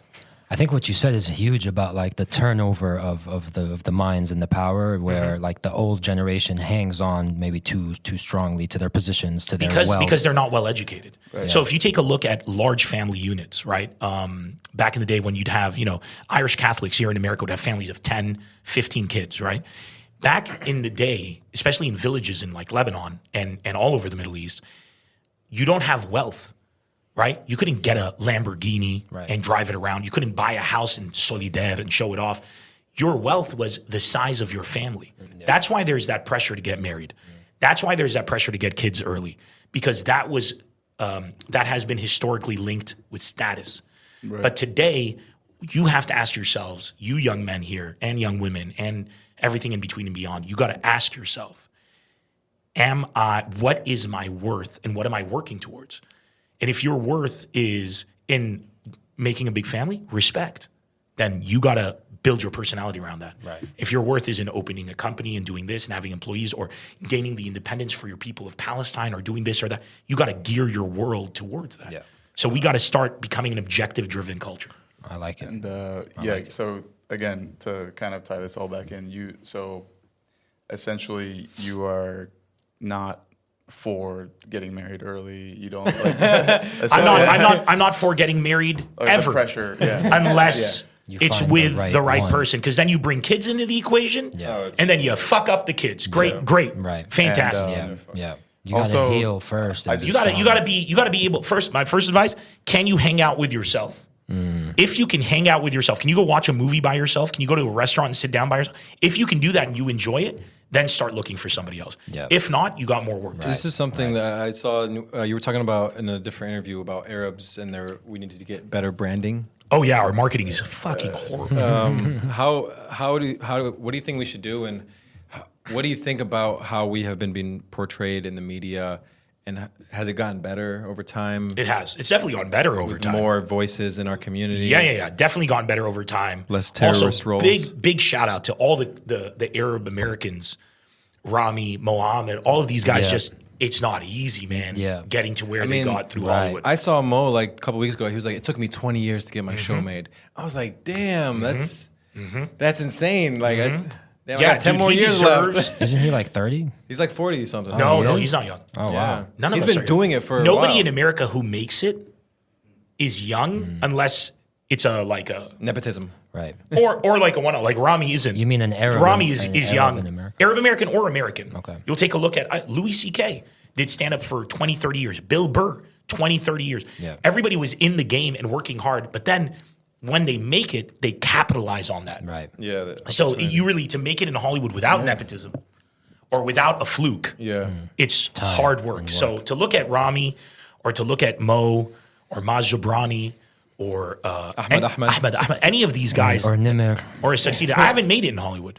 Do you As a TV guy, I've gotten a Showtime special. I've done incredible things, but like I'm not a good. I'm a shit actor. I'm just gonna be very honest. When I do auditions, it's like I wouldn't take me, and I just love doing stand up. I've always been like, if I become an actor, it's gonna be good to sell more tickets for stand up. But these men are great at stand up, but they're also the business of Hollywood is totally different. Yeah. It's not like you're funny, therefore you make it. I honestly think you're exceptional at stand up. That means a lot. And Thank you. I'll be honest, like I hadn't seen your material until like we learned we're gonna interview you, and then I binge watched your stuff, and I thought you were fucking hilarious. Oh, dude, thank you. That means incredibly hilarious. That really means Seriously, a lot. I hope like- you always feel that way. Thank you. Absolutely. Thank And you. One of my favorite comics is Louis C.K. He's hilarious. I think he's really funny. He's very And smart. you struck me as like I don't very want to compare smart, you too much, but like I don't an masturbate Arab- in front of women, but yeah, Besides apart from that, just couldn't big hold it compliment. apart from Damn that. it. He works 20 years Like an and he just Arab. ruined He just it all with ruined it all. Yeah. I mean, imagine getting a woman to your like hotel room, like she's there, like the deal is closed, my man. Yeah. And then you're still masturbating, like goddamn, bro. That's that to me is the craziest thing of the whole thing. You know what I'm saying? Yeah. But Do you feel like you can't really get canceled because he wasn't canceled. because you know He he's won a talented, fucking Emmy he has that a year. lot of fans, you know, like as a stand-up That's what comedian, Hollywood's about, though. They would like that. you can say Well, more. Hollywood did cancel him, right? Like his movie got show- canceled. his His show. show got canceled. It's like, look, you fuck up. But he sells tickets. He sells his, You fuck up, you're gonna lose an audience, right? Some audience. Sometimes you fuck up, you gain an audience, right? Of really bad people. Like sometimes you say some incredibly racist shit. Now you're selling more tickets than ever. Yeah. But like, are you comfortable with that audience? right. That's a different story. You don't get canceled. Cancel culture does not exist. It's the biggest joke as a Lebanese person where cancel culture involves getting death threats from actual terrorists and militias who come to your house and try to kidnap your family. And then Americans are like, they're tweeting about me. It's like, bro, shut the fuck up. Dude, to hear another comedian, bro, this baffles my mind. If George Carlin or fucking Legend. Bill Higgs were alive today, they would be fucking destroying these comedians. Because I cannot fathom another stand-up comic complaining about being canceled on a Netflix special they're getting $50 million for. Bro, if that's getting canceled, please cancel. Talking about Dave For the Chappelle? love of God, cancel. Dude, their whole identity has become, Dave Chappelle is an icon. Right. I will never be like Dave Chappelle. I only wish I could be half the comedian he is. But let off it already. Yeah. Move on. Give us material that actually matters. Instead of going up, getting paid $50 million for me to hear about your problems. Since when did comedy become a master-servant relationship? Comedians are in service of the audience. Yeah. Bill Hicks said this in the early 90s, and he's prolific for this. He said politicians and religious people get paid to do, comedians get paid, right? People pay money to see a comedian. Religious people and politicians beg people to see them for free. He goes, but here's the difference. Comedians, you're not paying to see a comedian. He goes, here's the difference. The difference is a comedian, they're giving you money and saying, make us listen. There is a chasm of understanding there. Make us listen. You're there. They're paying you so that you give them a reason to be there. That's the difference. You're in service of the audience. Yeah. You watch old Chappelle specials or Chris Rock specials from the 90s, they would talk about, in hilarious ways, race relations, terrorism, black perception in America, all of these, Carlin specials, Bill Hicks special. Today, it's just like, I'm famous, this is some funny shit that happened to me, somebody tried to cancel me, fuck them. Yeah. That's not, you're no longer in service of the audience. Right. Nobody's getting canceled. Yeah. The only people who are getting canceled are people who weren't funny to begin with. Yeah. They just didn't have an audience. They're using as an excuse. You can't say anything anymore. Bro, all I hear Be funny. is people saying you can't say anything anymore. Then shut the fuck up. Yeah. You can say that. Shut the fuck up. If you can't say anything anymore, why are you on my Twitter you feed? talking? You got a billionaire buying up Twitter for you so you can continue to spew the dumbest shit I've heard in my life. That's what it is. That's what you were worried about. That's a great take. Comedians like Anthony Jeselnik and Bo Burnham are like far and few in between who actually actively say we're not doing enough Yeah. stuff. in terms of being politically correct. Yeah. I'm on that camp. I love the fact that I used to say retarded. Somebody called me out on it, and I no longer say. They educated me, man. In what dimension do we exist where I, as a comedian, do not want to grow? Yeah. I want to learn. I want to make mistakes and learn from them. As long as I'm not inherently sexist or racist, Right. I want to learn from them. Yeah. Yeah. Period. So let's do it. I love that we're overcorrecting. It's a pendulum, dude. We were in the wrong direction. I lived here in the fucking 80s and in the early 90s when America invaded Iraq and we were getting death threats on the phone because you had the yellow pages and they would see Abu Nasser. I'm not even Iraqi. They'd call up our house, say they're going to rape my mom, throw rocks through our fucking window. The FBI changed our number, offered us witness protection. I was here when that was fucking happening. Not witness protection, sorry. Identity protection. There were all of these things that we existed and we lived through, right? And that was because we were in a highly racist, non-immigrant friendly, disgusting country, which was America. Now America is beautiful. Yeah. Look at the cuisine, the food, the wealth, the education. The education in the 90s and the 80s was, dude, America got absolutely eviscerated by Japan in the car wars with Detroit and Japan going head to head because Asian education, culture, and discipline was so much better. But today, we can go toe to toe because we've had so much Asian influence, Black influence, Arab influence, European influence. So this is what I want. And if we're out there arguing about pronouns and what to do, and I want that debate. Yeah. I don't know if we should be asking people their pronouns, but I want to know if we should be asking. Let's talk about it. Why are people why are we losing our shit over pronouns when we can't afford a fucking house in America anymore? Like, it's ridiculous how easily sideswiped everybody in the world is by the dumbest shit in the world. If I have to hear another person complain about the gay agenda and they're not gay, I'm going to lose my fucking mind. I don't hear anything from gay people. I just hear from outraged straight people. Get me a gay person to try to come and take my kids away. I want to see it, man. At this point, I can't wait to see it. Yeah. It doesn't exist. Well, some of those people will say like the reason we're complaining is because these people are bringing up issues such as pronouns Where? when we have bigger problems. Where? Like you're saying, why are they complaining about the pronoun thing? Yeah, where is the pronoun thing affecting our lives? But they're give me saying- an example in the last month that me, you, and you had a problem with a pronoun. I mean, I don't personally have any. No, I mean haven't like it really. affected you. Yeah, no, it hasn't. Yeah, you're right. It hasn't. Like, give me somebody, please give me an example where a pronoun ruined your life. I don't even know what a pronoun is. Bro, there's a few people. It started out as a fringe request from some left-wing people. I'm going to call them left-wing, gay people, the LGBTQ community. Some people said, respect my pronouns, right? Ask me, I want to be a he, him, not a she, her, or a they, them, right? And instead of being like, sure, whatever, no problem. Can you do this job? And then we moved on. America sat and latched onto it. Now it's become a global issue. Yeah. Bro, it's a fucking pronoun. I don't care what the fuck you want to be called. My question to you is, how are you going to enrich my life? That's all I want to know about. Do you think it's more like what they're concerned about is the My point is the people who are repercussions the reason we keep hearing about it is because just like comedians who keep saying that they're getting canceled and they can't say anything anymore, but nobody's canceling them. It's the same type of people who are saying that pronouns are going to ruin everything, and nobody's talking about. I don't know any gay people who've ever come up to me and said, "I want you to say these as my pronoun," and if they do, I'd be like, "Cool." Right.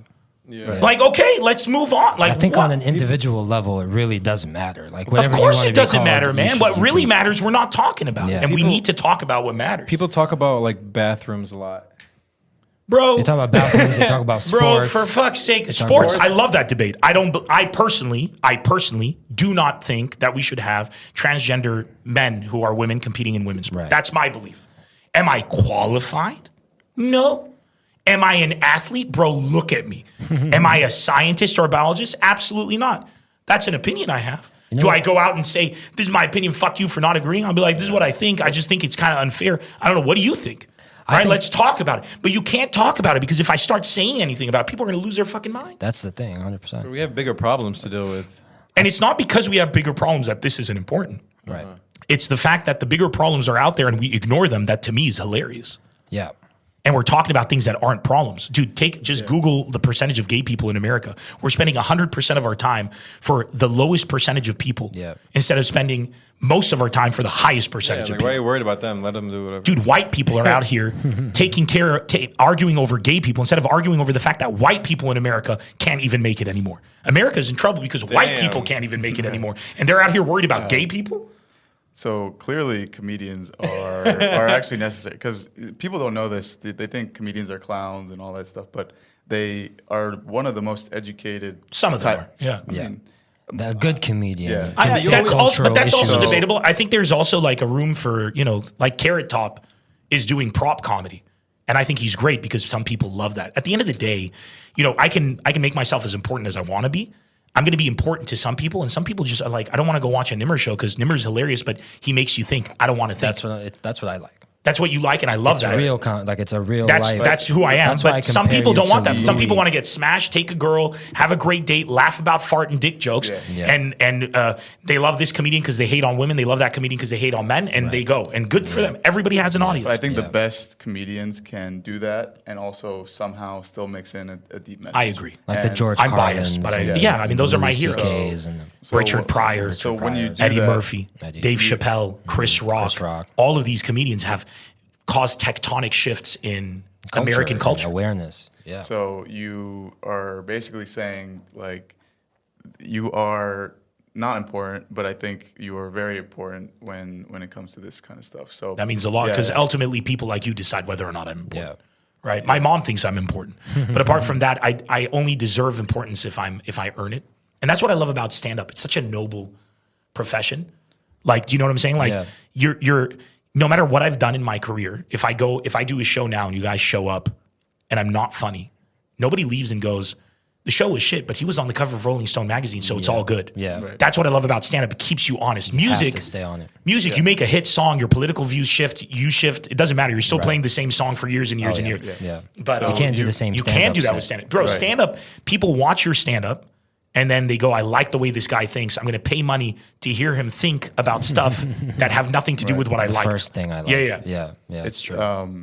so you again like massive in the Middle East. The message is received well. Like you speak the language.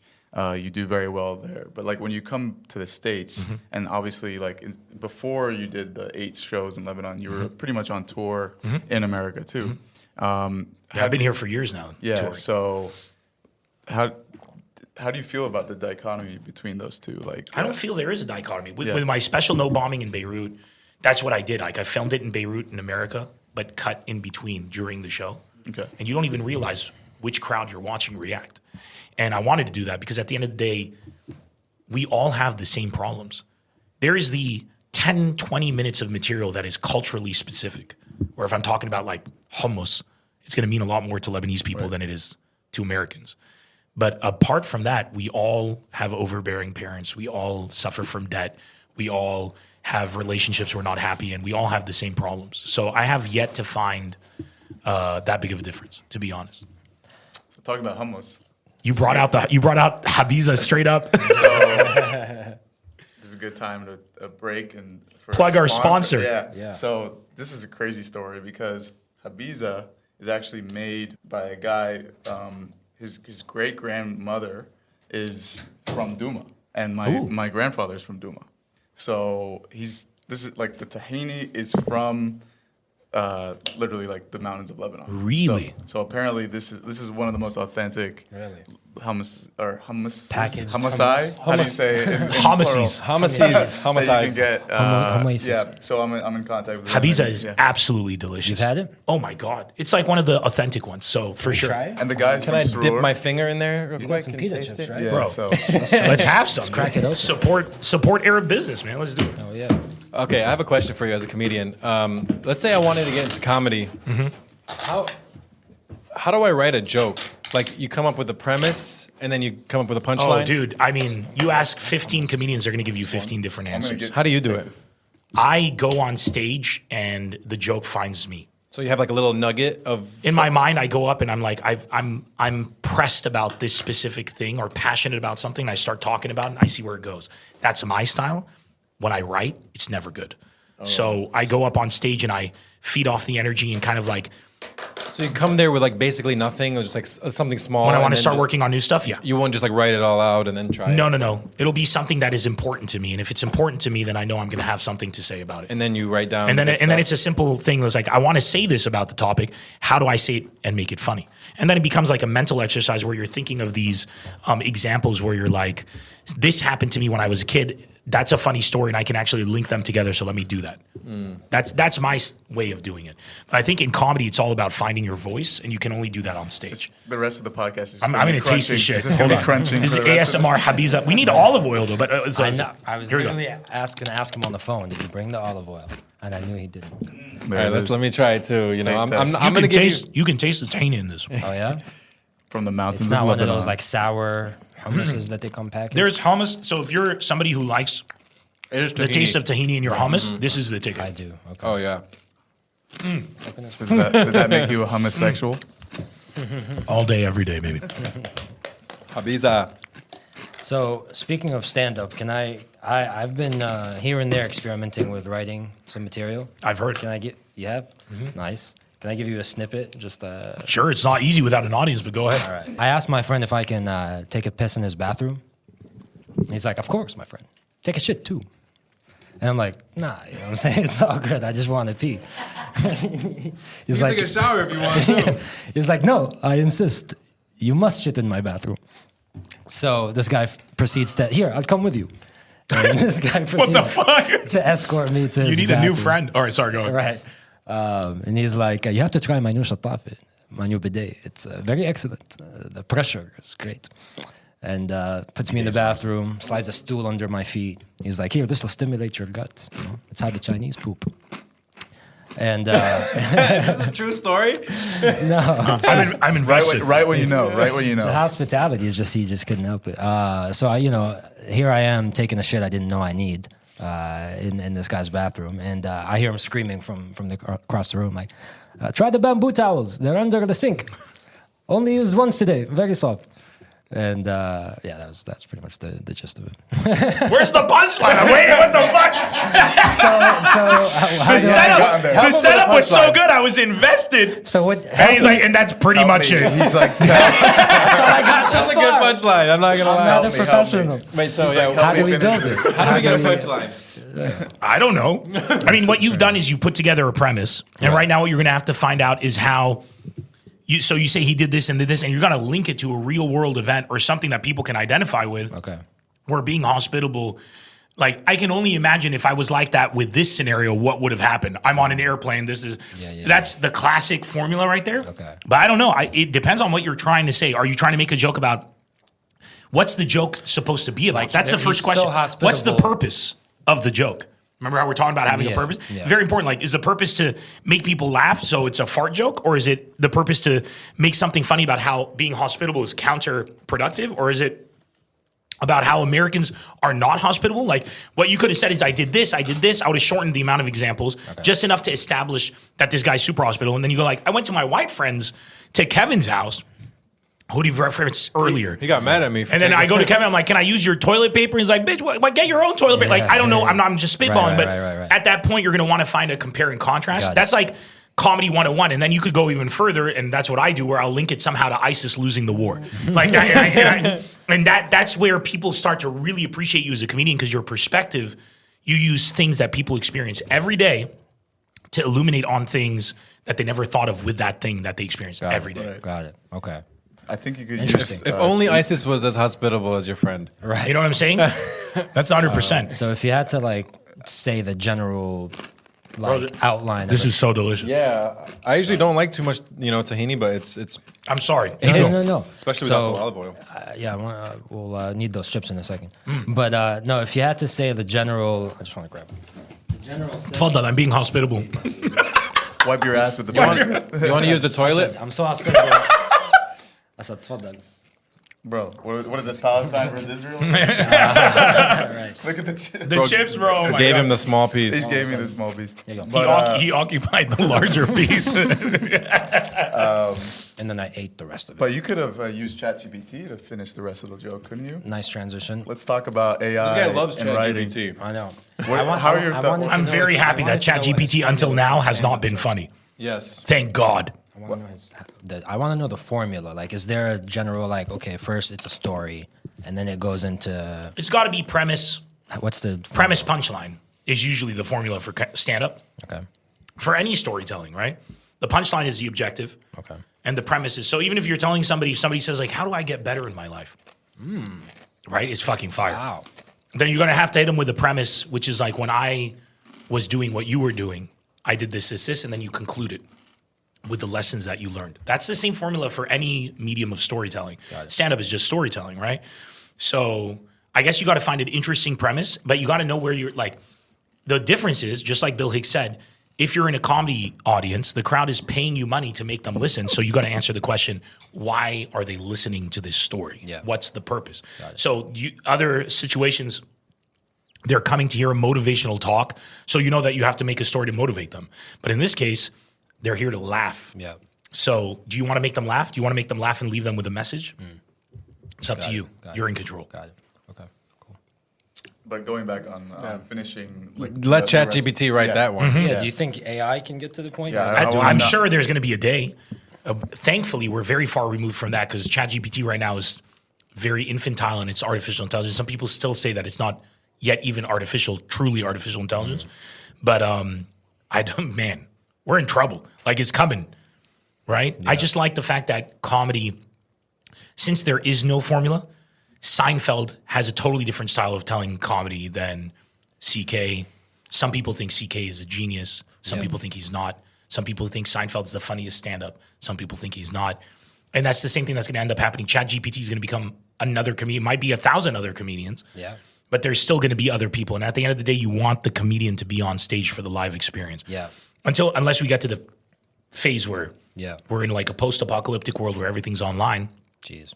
But I mean, anything's possible. But I What's don't up with feel the hummus? I don't feel the threat from ChatGPT that other people definitely should be feeling. Software engineers, stuff like that. Yeah. Maybe what they can do is what it can get good at is like emulating the voice of famous comedians with a lot of material out there. Like say you can 100%. start like doing jokes in your style or in David Chappelle's Somebody, style. and that's what's dangerous because somebody could come out and put Dave Chappelle saying some incredibly heinous shit, Right.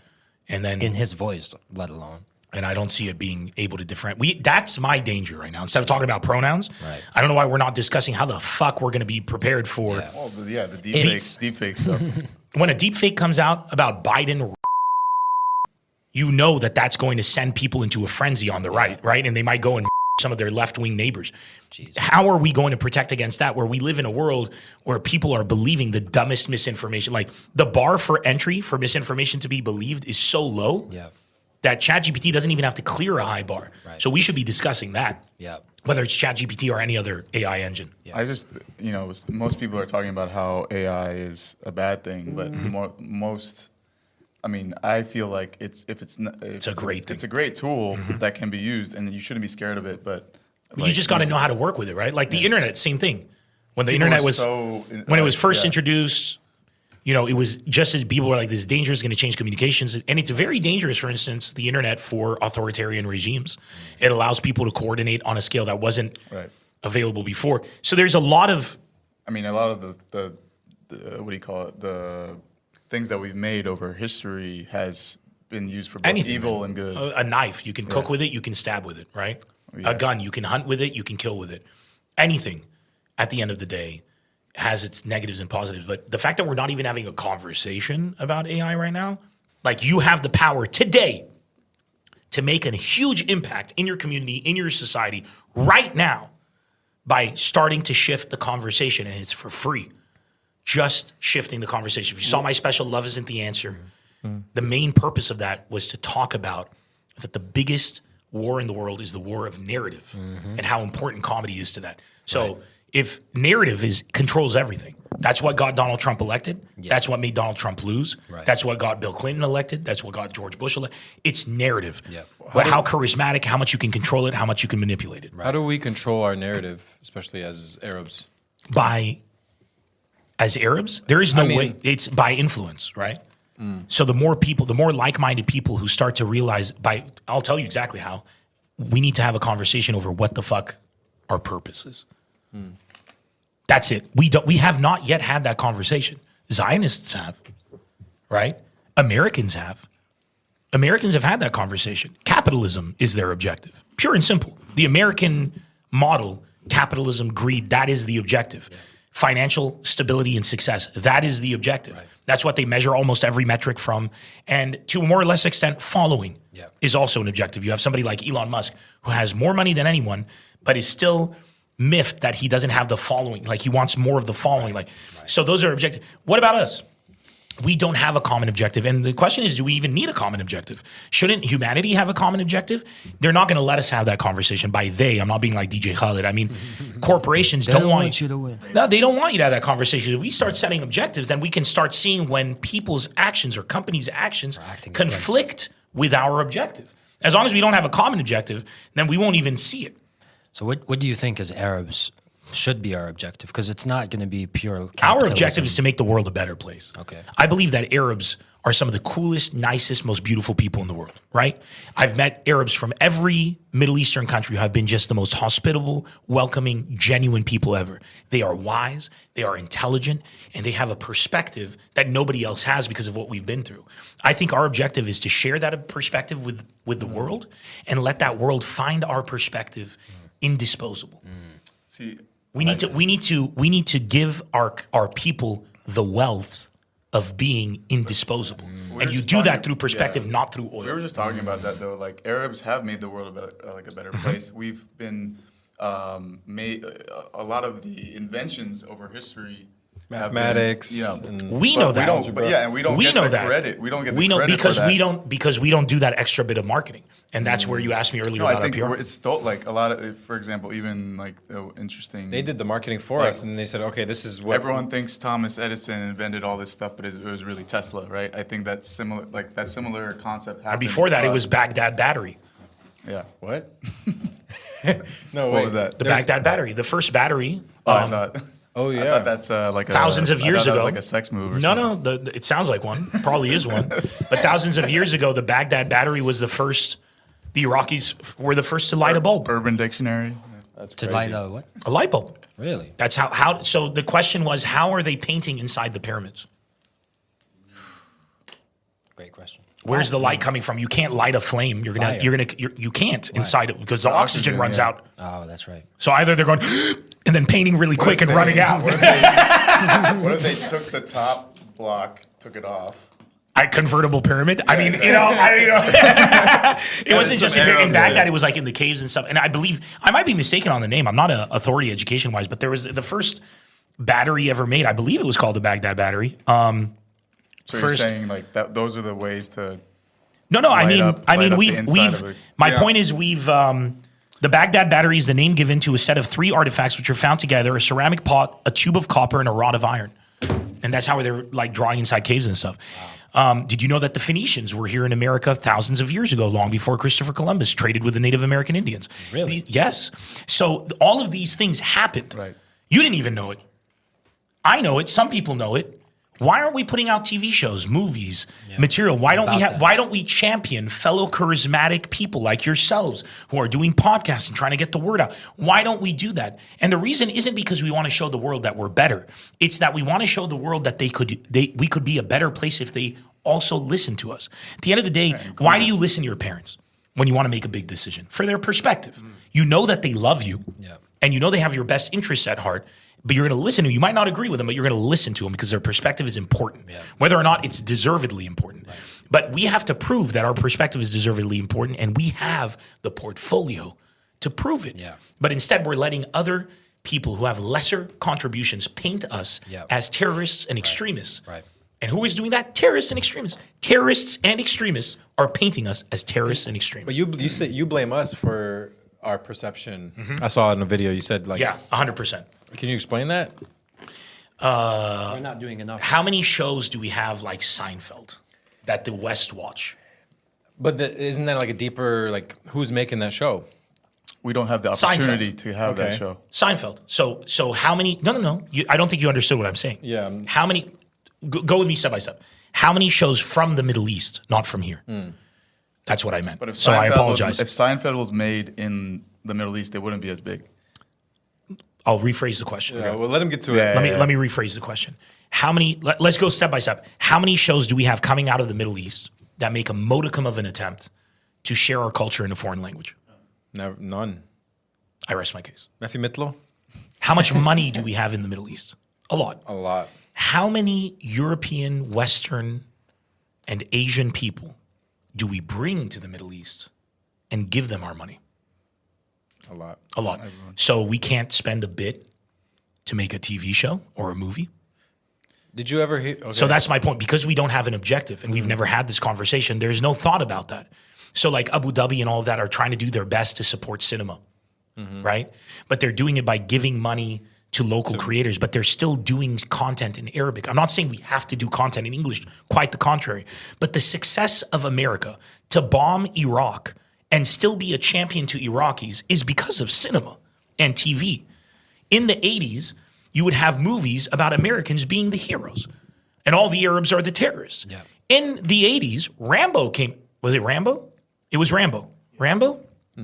Rambo. It was Rambo with Osama bin Laden, right? Rambo 3 or 2, where he goes to Afghanistan and they fight Russians side by side with the Taliban. And at the end, in the credits, they've removed it now, but in the credits, it said, this movie is dedicated to Osama bin Laden and the brave fighters, the brave mujahideen of the Taliban. Really? Well, we trained the Taliban. They were our allies until we fucked that up. Yeah. But that was basically what it was, right? So at that point, so during that time, dude, America's cinema and culture gets exported that way. And Americans, how many of us wore Chicago Bull hats and T-shirts when we were growing up? How many of us listened to Michael Jackson when we were growing up? How many of us watched Terminator 2 like 1,000 times? I think bolstering my point at least that America is the place to be exported from.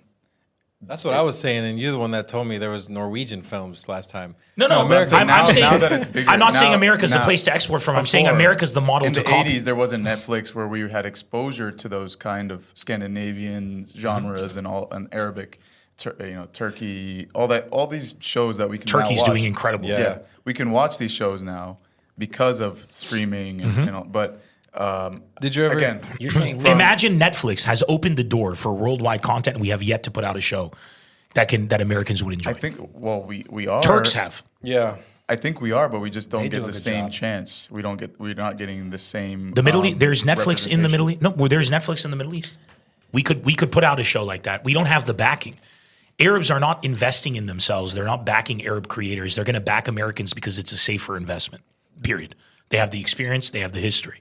That's why we need to support each other. Okay. Creatively, we need to come to America, go to Europe, succeed, and then not forget where we came from and do that. Why? Because we need to give wealth to ourselves, and our wealth is in our perspective. It's not in the cars we own. Bro, when you buy a car, you're not wealthy. The person who sold you the car is wealthy.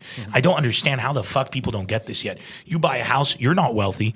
The person you bought the house from is wealthy. The bank is wealthy until you own the house. Right. Then that is an asset for you, but it's still susceptible. Our wealth that nobody can take away from us is our perspective. And I don't know how to tell people about the Arab perspective because whenever I tell it to them, I'm telling it to them for the first time. That's what needs to change.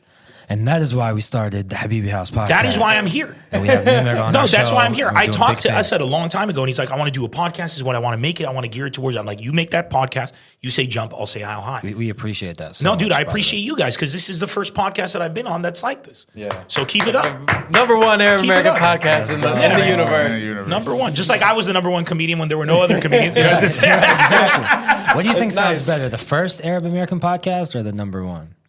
I'd say you should call yourselves the Arab American Premier. podcast. The Arab American. Nice. Not I the like that. premier. Simple. The. Just the. Arab The. American. There are I none. mean, the Habibi You House. are With the the Habibi rasp. House. The. And you guys are bringing really great people over. The episodes you put out so far are fucking fire. Hell yeah. You're all very charismatic. You're very welcoming. I think you guys have gold. And and I love the fact that you're from different places. And I think you're like teaching with every episode, like how if we just get along and set a common goal, which you guys literally have done. This is a microcosm of the Arab solution right here, man. We put away, like, You honestly. should see the behind the scenes. This podcast has probably fallen apart like a dozen times, but Right. because we have that Common goal. purpose, Yeah. the common goal, You keep coming back We to it. keep coming back to it, Yeah. and It's been rocky you know? at times for sure. Obviously, that's the whole point. It's not supposed to be easy. Yeah. That's why, like, when you achieve it, nobody can take it away from you because you went through so much to get it. So if anyone wants to compete with you guys, it's going to be the same thing. they're gonna have to deal with that. Yeah. So keep at it. But some of the lead developers on franchises like God of War, Spider-Man, and the biggest studios, Lebanese, Arab, Palestinian, Syrian dudes. Really? Yeah. If you want, I can connect you guys with them. And they're there. Wow. They're talented. You don't lose anything by being Arab. Yeah. You don't gain anything by being Arab. As long as you're a smart human, you're a smart human. Right. But you guys now have a platform where I could go to this guy, hey, these are some Arab guys who are interested in putting the spotlight. And the question is, why are you doing that? Because you want to elevate our perspective. Absolutely. That's the purpose. Absolutely. So my question is, we're going to need somebody who's going to invest in Arab talent. We got to make sure that Arab talent is recognized. You guys are one of the biggest ways to do that. I do it through my stand-up. You're doing it through your podcast. And if we keep doing this, eventually the money will find us. Yeah. And our project will go off. We may have to make a few low-budget projects like Neil Blomkamp, the director who did District 9, did it on a shoestring budget, and then he could do anything he wanted in Hollywood. Yeah. Sometimes you got to prove yourself. You have to. What's good about Hollywood, you prove yourself, and they throw money at you. Right. What's bad about the Middle East is you prove yourself and they start thinking about, well, how can I make sure that he realizes I'm still the boss? Yeah. That's the problem. Yeah. That's the culture we need to step away from. And us as youth, we have. Yeah. I'm not here trying to show you guys that I'm a big deal for your podcast. Right. You're not here trying to show me that you are a big deal. We're here together to say, look what we can both bring to the table and what we can produce. 100%. And that mentality is gonna change the world. 100%. And the world needs us. I agree. And yeah, of course, we'd love to meet those folks. Yeah, for sure. It's like crazy because we don't even know those people exist. Right. Even us who Yeah. are Music, deep too. into all this. Yeah. There's a lot of Arabs in the music industry. There's a lot in the film industry too that I've met that are making some sort of way for themselves. Dude, the producer there's more for and more. Terminator and Rambo is Mario Kassar. He's a Lebanese guy who still speaks with a Lebanese accent. And he's so fucking Lebanese. He was on a podcast and he's talking about how he funded getting Sylvester Stallone for Rambo. Wow. And he's like, so I saw him and I told him I have $18 million. And the guy on the podcast was like, you had 18 million? He's like, no, I had nothing. So I go to Paris and my father or uncle owns a bank. And I said, give me 18 million or 1.8 million, some absurd number. Yeah. And he said, okay. And I go down. And the guy, he goes, I will not give you. I go, Habibi, my uncle, like you're listening to the most Lebanese dude. And this guy's produced the biggest hits in the world. Nobody knows. That's wild. They're all over. The Halloween franchise is owned by a Jordanian guy. Really? Yeah. Interesting. He also did Lawrence of Arabia. His father did Lawrence of Arabia. Wow. But his father and his sister died in the terrorist attack in Jordan in that hotel years ago. Yeah. And now he runs the company. Wow. But these are all people that are amongst us that are succeeding, but they fear us. They fear Arabs because historically Arabs will see another Arab succeeding and think about how I can screw him over. And that is a problem. It's been a problem in the comedy industry, a huge problem. It's a problem in every industry. That is a problem. I am against that, and I want to collaborate, and I want us to win with Asians, white people, black people, and everyone, and Arab people. We should all cooperate and win. I remember my acting teacher when I went to USC, he was like, be happy if someone that looks like you is succeeding because that means there's more opportunities for people like you. Right? That's why people are like, why does Mo have a TV show and you don't? I go, first of all, I'm not as good as he is for TV, period. And the proof is I don't have a TV show. And second of all, the fact that he has a TV show means he just made it easier. Just like when I started doing stand up in the Middle East, I made it easy for everybody. Yeah. To do it. Of course it was hard, dude. Nobody knew what the fuck I was talking about. I'd go into a venue and they'd be like, how much do we charge for a ticket? And I'd be like, oh, it's like, I tell them, you could do a minimum charge, $10. And he'd be like, that's a band. And those are 4 people on stage. You're just one guy. So it should be $2.50. That was their mentality. Wow. And you had to prove yourself. And then it was easy because as soon as I made money for them, they were like, oh, this is the best. And then they're like, wait, we don't need a line, like a back line. We don't need instruments. We don't need people, just one guy. A light and a thing. Come any day. Bro, let's go. So, yeah. So it was just about proving yourself. And we got to do that as Arabs. And we're doing that. We got people paving the way. I did it with stand-up. Mo's doing it with Rami and TV. Maz did it in TV before all of us. Yeah. Right? And the axis of evil and everything. So it's happening. Yeah. It's good. We need to right. We need to keep doing it. Yeah. I wanted to and support local artists, like a Lebanese, an Arab singer, rapper, artist. You got to go, man. You got to go. You got to buy. You got to support. You got to go. Show up. You got to. It's easy to talk about it, but you got to you see art you like that somebody made. You put it on your personal page. You tell your friends. You drag your friends there. We don't have that culture. Yeah. Americans have been more loyal to me, Australians and Europeans, than my Arab audience. My 100%. Arab audience is very loyal. But if I get one white American who comes to a show, sees me once, they are at every fucking show for the rest of my life. They're checking for tickets in advance. They're communicating. They're bringing their friends over there. We need to do it. We got to champion each other, man. And if we do, the sky's the limit. Yeah. Because we're good people, man. We got a lot to offer. 100%. Yeah, there's enough for everybody to eat. Oh my God, dude. And I think there's more and more of us, to your point, doing it. Like we went to an Eliana show, which I don't know if you've heard of her. Of course I have. Amazing, right? Fire. And it was such a beautiful display of our community coming together. Like it was everyone from like Wissam, like Slaby, the guy for Universal Radio. Fredwreck.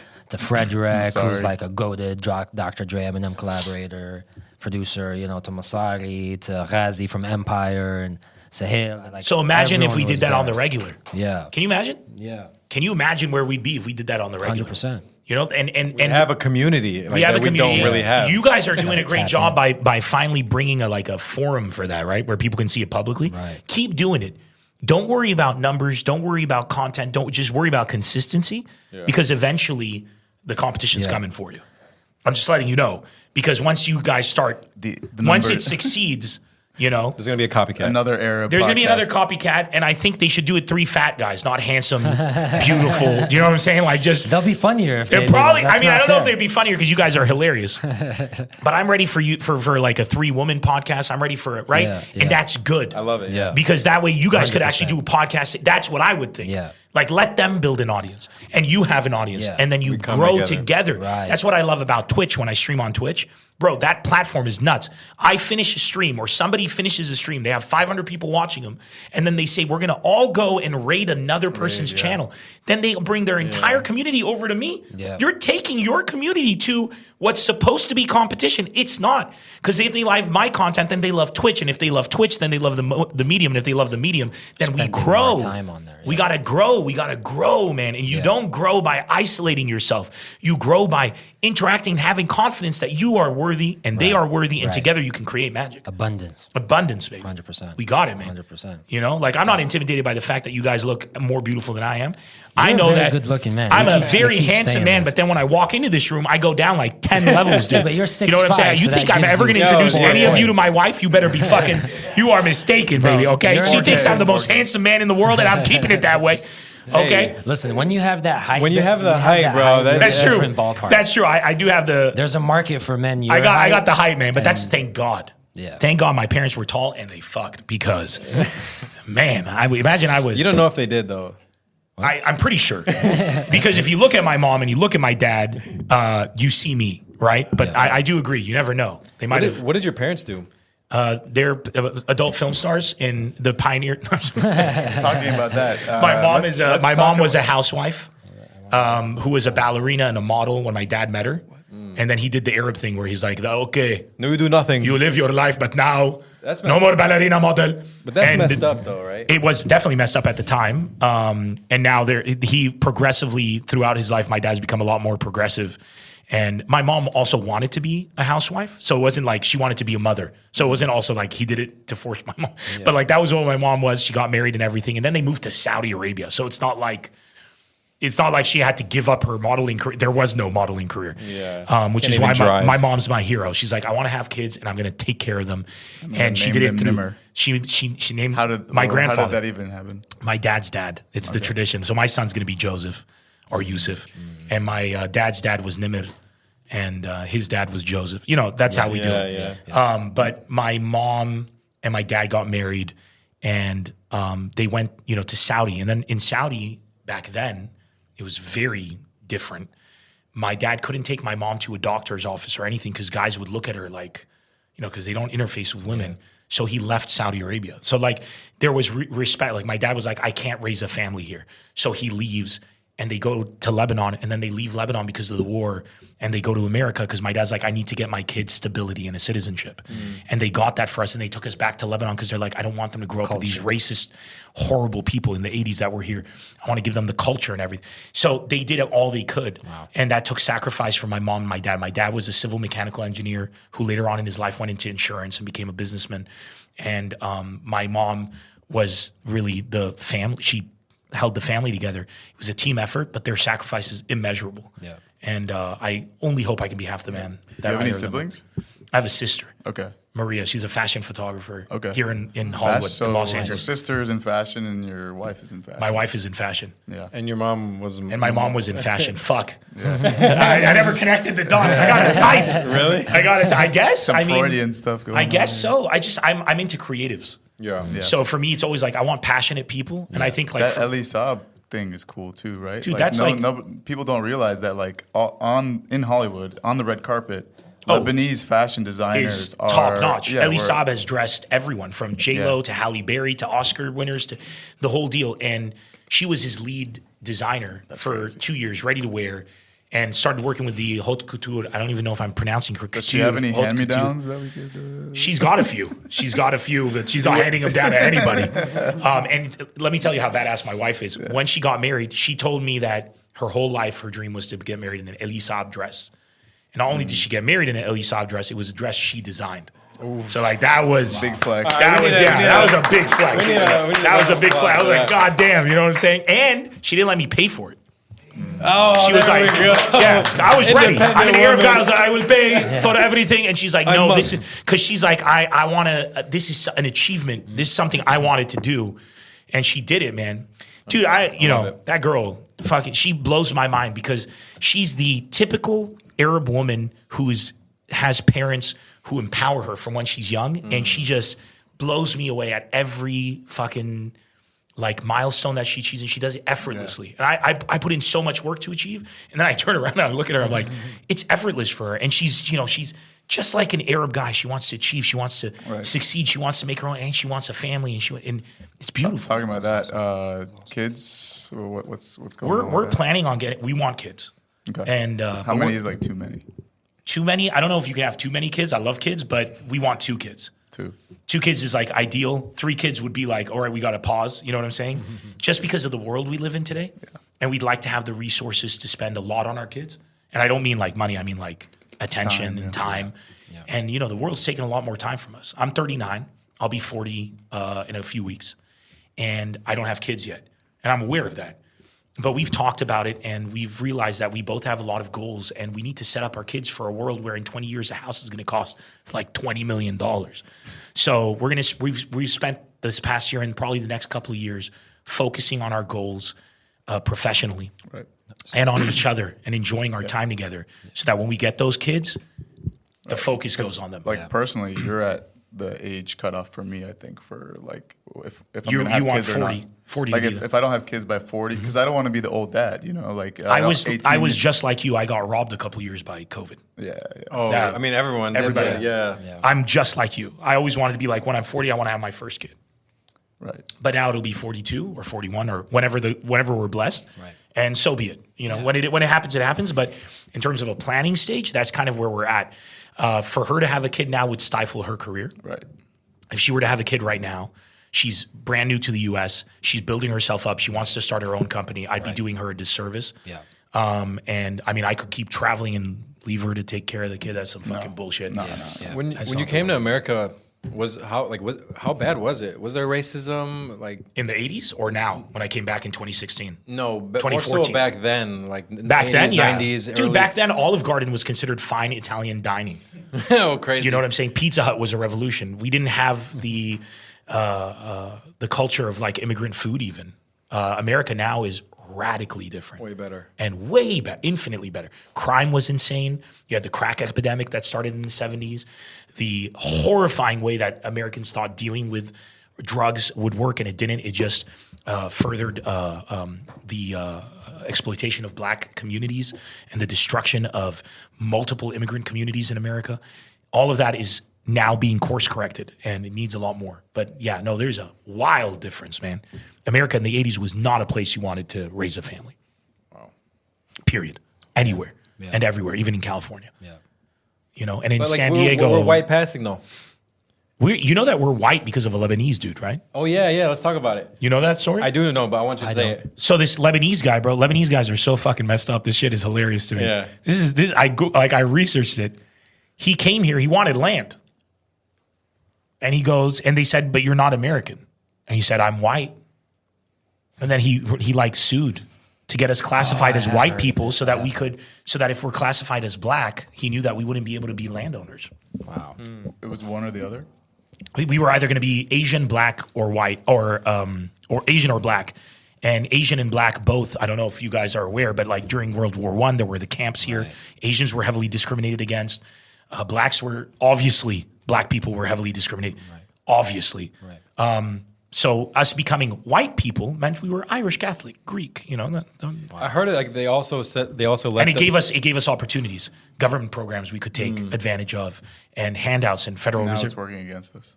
That we're white. I don't know if it's working against us because no white person looks at us and thinks we're white. Right. Yeah. Right. Yeah.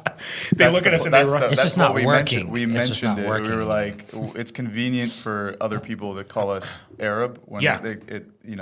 it's for them, and then Yes, sir. when it's convenient for them to call us white, that's what They'll they do And it. it's also because I heard something about like Jesus being Middle Eastern, and they were like, "Oh, Jesus is white, so Yeah, you guys are Jesus white." is. Everybody knows Jesus from Omaha. Jesus was a carpenter from Omaha. Nebraska. No, didn't you hear Yeah. his real name is Joseph Smith? He Joseph came to Smith. Missouri. Is that from Missouri? Is that who he is? Yeah. Jesusu. Right. Jesus, he's a Mexican dude. Hey, man, Mexicans and Lebanese are the same people as far as I'm concerned. yeah. You hang out with them, literally just having that conversation. big family gatherings. Arabs in general. Arabs in right? general. Mexicans and A Hispanics. lot of Lebanese in Brazil and Mexico. Bro, I think Arabs in general, I think every race of people are so similar. The only outlier has been the new age white people. New age. You know, like Is that a like, genre like you- culture. yeah, new age, like people who have multiple generations raised in the same state in America, whatever state that might be. What about them? The Valley girl, the Southern girl.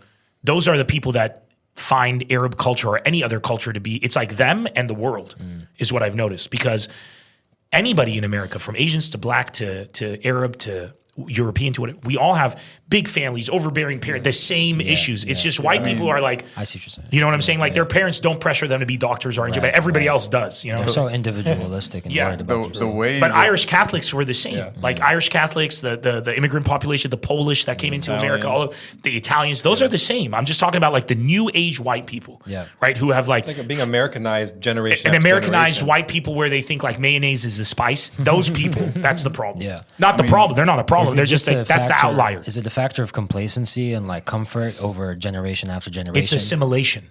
They've been assimilated Survival tactic into the too, right? capitalist model. Well, no, they it's are the they are opposite of they are survival. ingrained. It's just comfort. Culture doesn't work well with capitalism.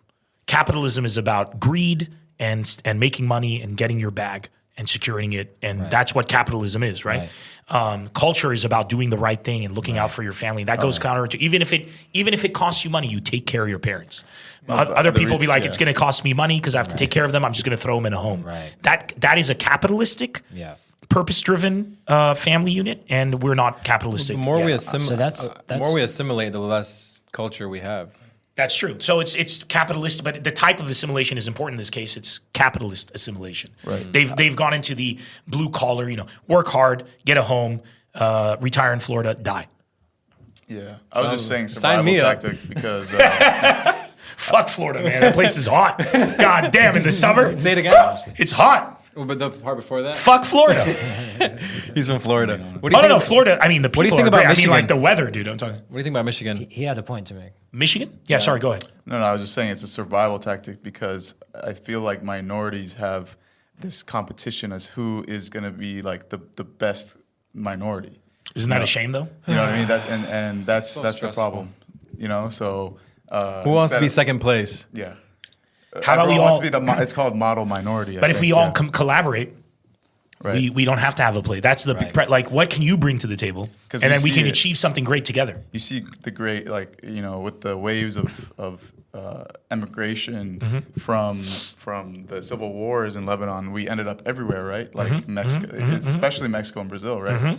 There's more Brazilian Lebanese than, you know, there's Argentina, Lebanese, Africa, all over. So Australia. you see, when you have those Canada. the combination and that not assimilation, but just like we combine almost like an fusion. A lot of great things come out of it. And It's so true. Yeah, Dude, even genetically, the further you marry from your genetic pool, It's better for you. it's better for the health of your children, your immune system, and everything. So it's literally hard. If you believe in God, it's like the example. It's hard coded. You want to make fruits, you cross pollinate further. You like everything comes out more resilient and stronger when you combine different perspectives. So I shouldn't marry a Lebanese girl. I should just marry a Latina. You're not. You're marrying a Lebanese girl if you marry a Latina. Ideally, That's too close. Ideally, what you want to marry is the person that brings the most to the table, perspective wise. You want to get away from marrying somebody who is so similar to you that it's like marrying yourself. Interesting. My wife and I, I'm very progressive. She's very conservative. I'm a huge risk taker. She's somewhat risk averse. And that is so important. you balance each other Because out. if you surround yourself with yes men, then you're basically going to become Kanye West. You become so successful that you break under the own pressure of your success. You have to surround yourself with people, and I've done that my entire life, who criticize and don't agree with me. Yeah. All my life. Even Asad, when I was in Florida, what was the conversation we had as soon as we walked out? We were discussing how I could improve my social media presence. Instead of talking about what a great show was. The show was great. That's good. Yeah. Achievement unlocked. You still remember But we're trying to talk about how to do better still. Yeah. 100%. That's the thing. It's not about tearing each other down. It's literally about like Building you each other. you nailed this. You nailed this. There's a weakness there. How can we build it up? He's That's great. what- He's great at doing that. He's amazing, dude. Asad's one of the smartest people I know. He's a really good guy too, and he's honest and he's decent. You put those qualities together, and you're set. He's short, Yeah. But apart from that, If I'm short, then how short? bro, I gotta knock you down a peg. You're not short at all. He's almost my height, so you know. I was just gonna say, how much did he pay you to say there? Because I could pay I you just, double. man, I've known Asad for a while now. How long has it been? A year or two? 2 years probably. And in those 2 years, man, I've had nothing but great interactions, positive, and every friend I've met of his has been a good person. So you know, you are who you surround yourself with. 100%. I mean, look at you guys. So there we go. you guys bring value to him. Oh, yeah. Shout I out think to it takes some maturity to have the perspective that you did, because like a lot of the time he will bring out he'll be critical before he's like encouraging. As he And, should be. At times it I can am- be I am the same. off-putting. I'm a comedian. Imagine a comedian not being able to take criticism. Yeah. That's all we do. Yeah. You Is want criticize. you want Because criticism. you're selling out shows all over the world. Yeah. But again, like only having 60K on Instagram is just not cutting it. Oh yeah. Yeah, you need Yeah. I have a like problem there. That's a But you weak have spot. great content. But on the same end, the metric that I like about my socials is that I sell more tickets with 60K than people who have 6 Right, million. right. Yeah. But that Your doesn't. audiences But that are doesn't. insane. But the approach would be incorrect to say, oh, so I'm better. The approach is, so imagine what I could do if I had 6 million. Exactly. Because my following is loyal and real. Right. I don't post memes and stuff. So I got to figure out how to increase that following. Got to do crowd work. Well, apparently. I mean, that's one way. That's one way. Matt All right, Rife. I gotta get for that you. plastic surgery maybe to look like Matt Rife. No, honestly, Who no disrespect to him is a good friend, and I think he deserves more success than he currently has. I think he's a titan.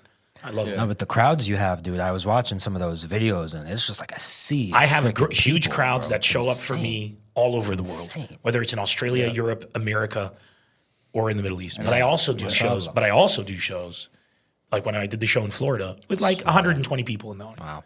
Because But it was still- you got it. It was yeah, it was a great show. intimate. It was intimate. It was beautiful. But it was a small crowd because I don't have a presence there yet. Yeah. You know, and that's why I took people like Bill Burr and Chappelle. Everybody, not Chappelle. He started out young, but Bill Burr and Eddie Murphy and everybody. It takes years for them to succeed because you got to build your presence, or it's like you get a lucky break. Yeah. But you can still sit, but you got to build your presence through consistency. Right. And for me, I'm like, if I don't have a crowd there, we go and we build it, you know? And you're never going to become the greatest if a little criticism brings you down. Of course. Speaking of criticism, I watched one of the podcasts you were talking about. I mean, it's kind of a theme in your Love Is Not the Answer. But you were talking about self-hate. About, hate. And how the power of hate in general. power of hate in general and the power of hating aspects of yourself. I love hate. Can we just tap into that a little bit? I mean, I say it in the special, and the greatest way to summarize it is that we got to change our relationship with hate because it's real and it exists. If two people love each other and the people around them don't want them to be together because of religion, because of income differences, whatever, right? If they fight to stay together, they don't fight to stay together because they love each other. They already love each other. That didn't change. They fight to stay together because they hate being apart. And finding the positive and the value in hate is very important because that hate is a motivator. When you're in love, you don't want to do anything. You just want to sit down, go to the beach, enjoy and bask in that love. Yeah. But when somebody threatens that love and you hate what they're doing, you want to take care of that. The way to do that is with the motivation of hate. But hate is very dangerous because it can cause a lack of discipline. It can cause over emotion. Yeah. But if you can learn to discipline the hate, like if I go to a Palestinian guy and I say, the best way to fight the Israeli occupation is through the power of love, I deserve to get slapped in the face because I'm telling the Palestinian guy that he is unjustified, or girl, in having hate in their heart. But what I want to go and I'm not going to tell them this, but what they should be telling each other is that we have hate. How do we use it to fuel ourselves towards whatever their victory they choose to be? So using hate is important, and hate exists. Simply saying fight hate with love doesn't work. Never works. One guy with a gun will empty a stadium of 50,000 people who have love in their hearts and cause pandemonium and panic. The power of hate is infinitely stronger than love.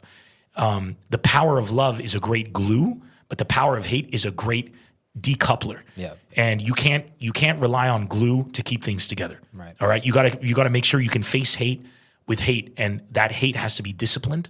It has to be smart. It has to be patient. It has to be opportunistic. And you can't do those if you're emotionally filled with hatred. So when I have kids, my plan is if they say I hate something, I'm going to sit them down and ask them, why do you hate it? And what are you going to do about it? And that'll start a pattern of thought where when they identify something that is bringing them down, I hate that I'm fat. I hate that I'm out of shape. I hate that I'm too skinny. I hate that I'm this. I hate that girls don't like me. So incel behavior. Right. Fucking nobody wants to sleep with me. Fuck girls. I hate girls. Yeah. That their hatred of not being wanted is very valid. Yeah. Right. But they're everything from there derails. They should hate that girls don't want to hang out with them. The question is, so why don't they? Right. And what are you going to do about it? And what kind of girl are you looking for? And from there you can work. And then it's like, all right, go to the gym, read some books, get a better education, work on your personality. Learn about pronouns. That might help. I mean, if you're on Tinder, being a Republican isn't going to help you. Right. Yeah. Doesn't mean you shouldn't be a Republican. Right. Maybe you should find a different avenue. It just means you got to find out whatever your hatred is, identify it, absorb it, calm yourself with it, and then discipline it and overcome it. And you will find that's how you open up your life for love. Yeah. That's where I like how that's what it's been pointing towards. It's like you don't use the hate just to fuel more hate. No. It's you use the hate to end it. A place of love at the end. You use the hate to end it so that you can open yourself up for love. Right. I hate the fact that if I have kids, somebody might kill them in a school shooting. Right.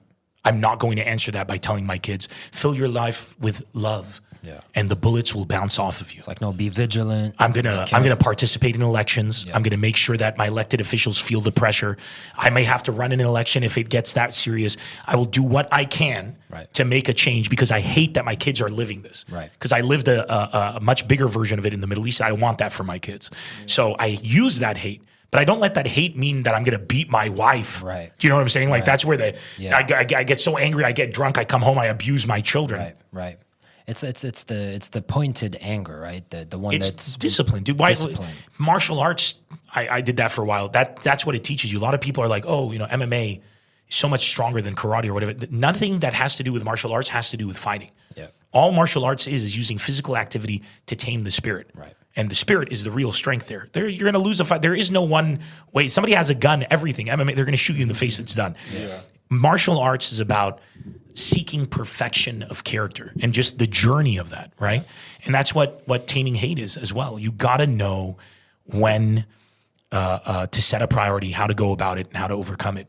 And it's a lifelong pursuit, man. And then love. Love is easy. Love takes no effort. But even love, you can love a bit too much, and it can turn into hate. Love can kill. Love can kill. You love a woman so much, and then she falls out of love with you, and then you end up murdering her. It's two sides of the same coin, is how I see it. Like it's They almost are. the same emotion. That's why it's Passion. not necessarily a bad emotion. It's passion. It's how you use it. I have this bit in another show that I did where I talk about a guy who was making death threats about me, and I'm like, dude, this guy loves me. Yeah. You know, like he's putting so much time to finding out where I live and going after like this guy's just misdirect. Like he, Yeah. They say that exactly. hate is the sincerest form of affection or love, basically. wow, I have to think about that. That's a pretty deep one. That's interesting. But I think the unfortunately, biggest problem we is have fear, to, not hate. But go ahead. I agree with Wrap that. it. As a last Yeah. thought, fear Yeah. is the poison of everything. Yeah. Right. Fear and doubt. Self-doubt is the worst. Yeah. If you have self-doubt, address it, hate it, focus it, overcome it. You hate the fear and the doubt. I hate the fear and the doubt. Right. I hate hate is a very hate has done great things for me. Fear and pain make a coward of us all. So that's Yes, how- sir. Yeah. And But what you anyway, gonna do about it? Yeah. Yeah, what are you going to do about it? And what's your to the gym. And what's your purpose? Yeah. Oh, dude, the gym is my go-to for everybody because it's about that teaches your brain discipline. Yes. Right? To go and set an objective, work for it, see results. It trains your brain to realize that you can do anything. Yeah. Right. But unfortunately, we're coming to Ran the out of close. time. But I just Great wanted full to, circle about the purpose. What is Yeah. the purpose? Yeah. Well, yeah. I love how what is we've the all purpose? huddled in closer together. I don't know if you noticed, like as the podcast went down, like it's really dope. It's brother, good we're stopping it I now because wanted to man, give- hour from now is just going. closer coming Yeah, up. oh, man. But I wanted to Pronouns give are getting confused. Sorry, keep going. I just wanted to give you an opportunity to maybe shout out anything like special. I would love to. Yeah. What's Yeah. coming up? Habibi podcast. Is that the camera? Yes. Make sure you guys not only subscribe and follow and everything, tell your friends, tell your family, let everybody know they're doing it. You guys are doing a great job. Thank you for having me. It really means a lot to me that you'd actually have me on your show. And apart from that, NEMRcomedy.com for any tickets. I got a new tour dropping early 2024. I still got Canada and Europe in October and November. Nice. And a couple of Dubai's in November as well, and Kuwait. Nice. And I'm on Twitch all the other time. Also NEMR Comedy, NEMR Comedy. Oh yeah, we didn't If you talk like about gaming. the Twitch stream. Next time, What do you play? everything on We're gonna Variety stream Streamer. it on Twitch, hopefully next time. Next time we'll Yeah. stream it on Variety Streamer, but the only competitive game I play is Apex Legends, and I'm getting really good at it. I'm working on my KD ratio because I hated that my KD was low and now it's high. Nice. Nice. You're not a Fall Guys kind of guy. That hate. I played Fall Guys when I came out. That was comedy content, man. That shit was fun. I love gaming is such a beautiful medium, so I play it all. All right. Well, thank you for everyone for tuning into the Habibi House podcast. Make sure to subscribe, like, and share. Smash. Thank you, NEMR. Smash that like Smash, button. smash, smash. All right. Amazing. Appreciate it. Thank you guys. That was fun. Habibi House.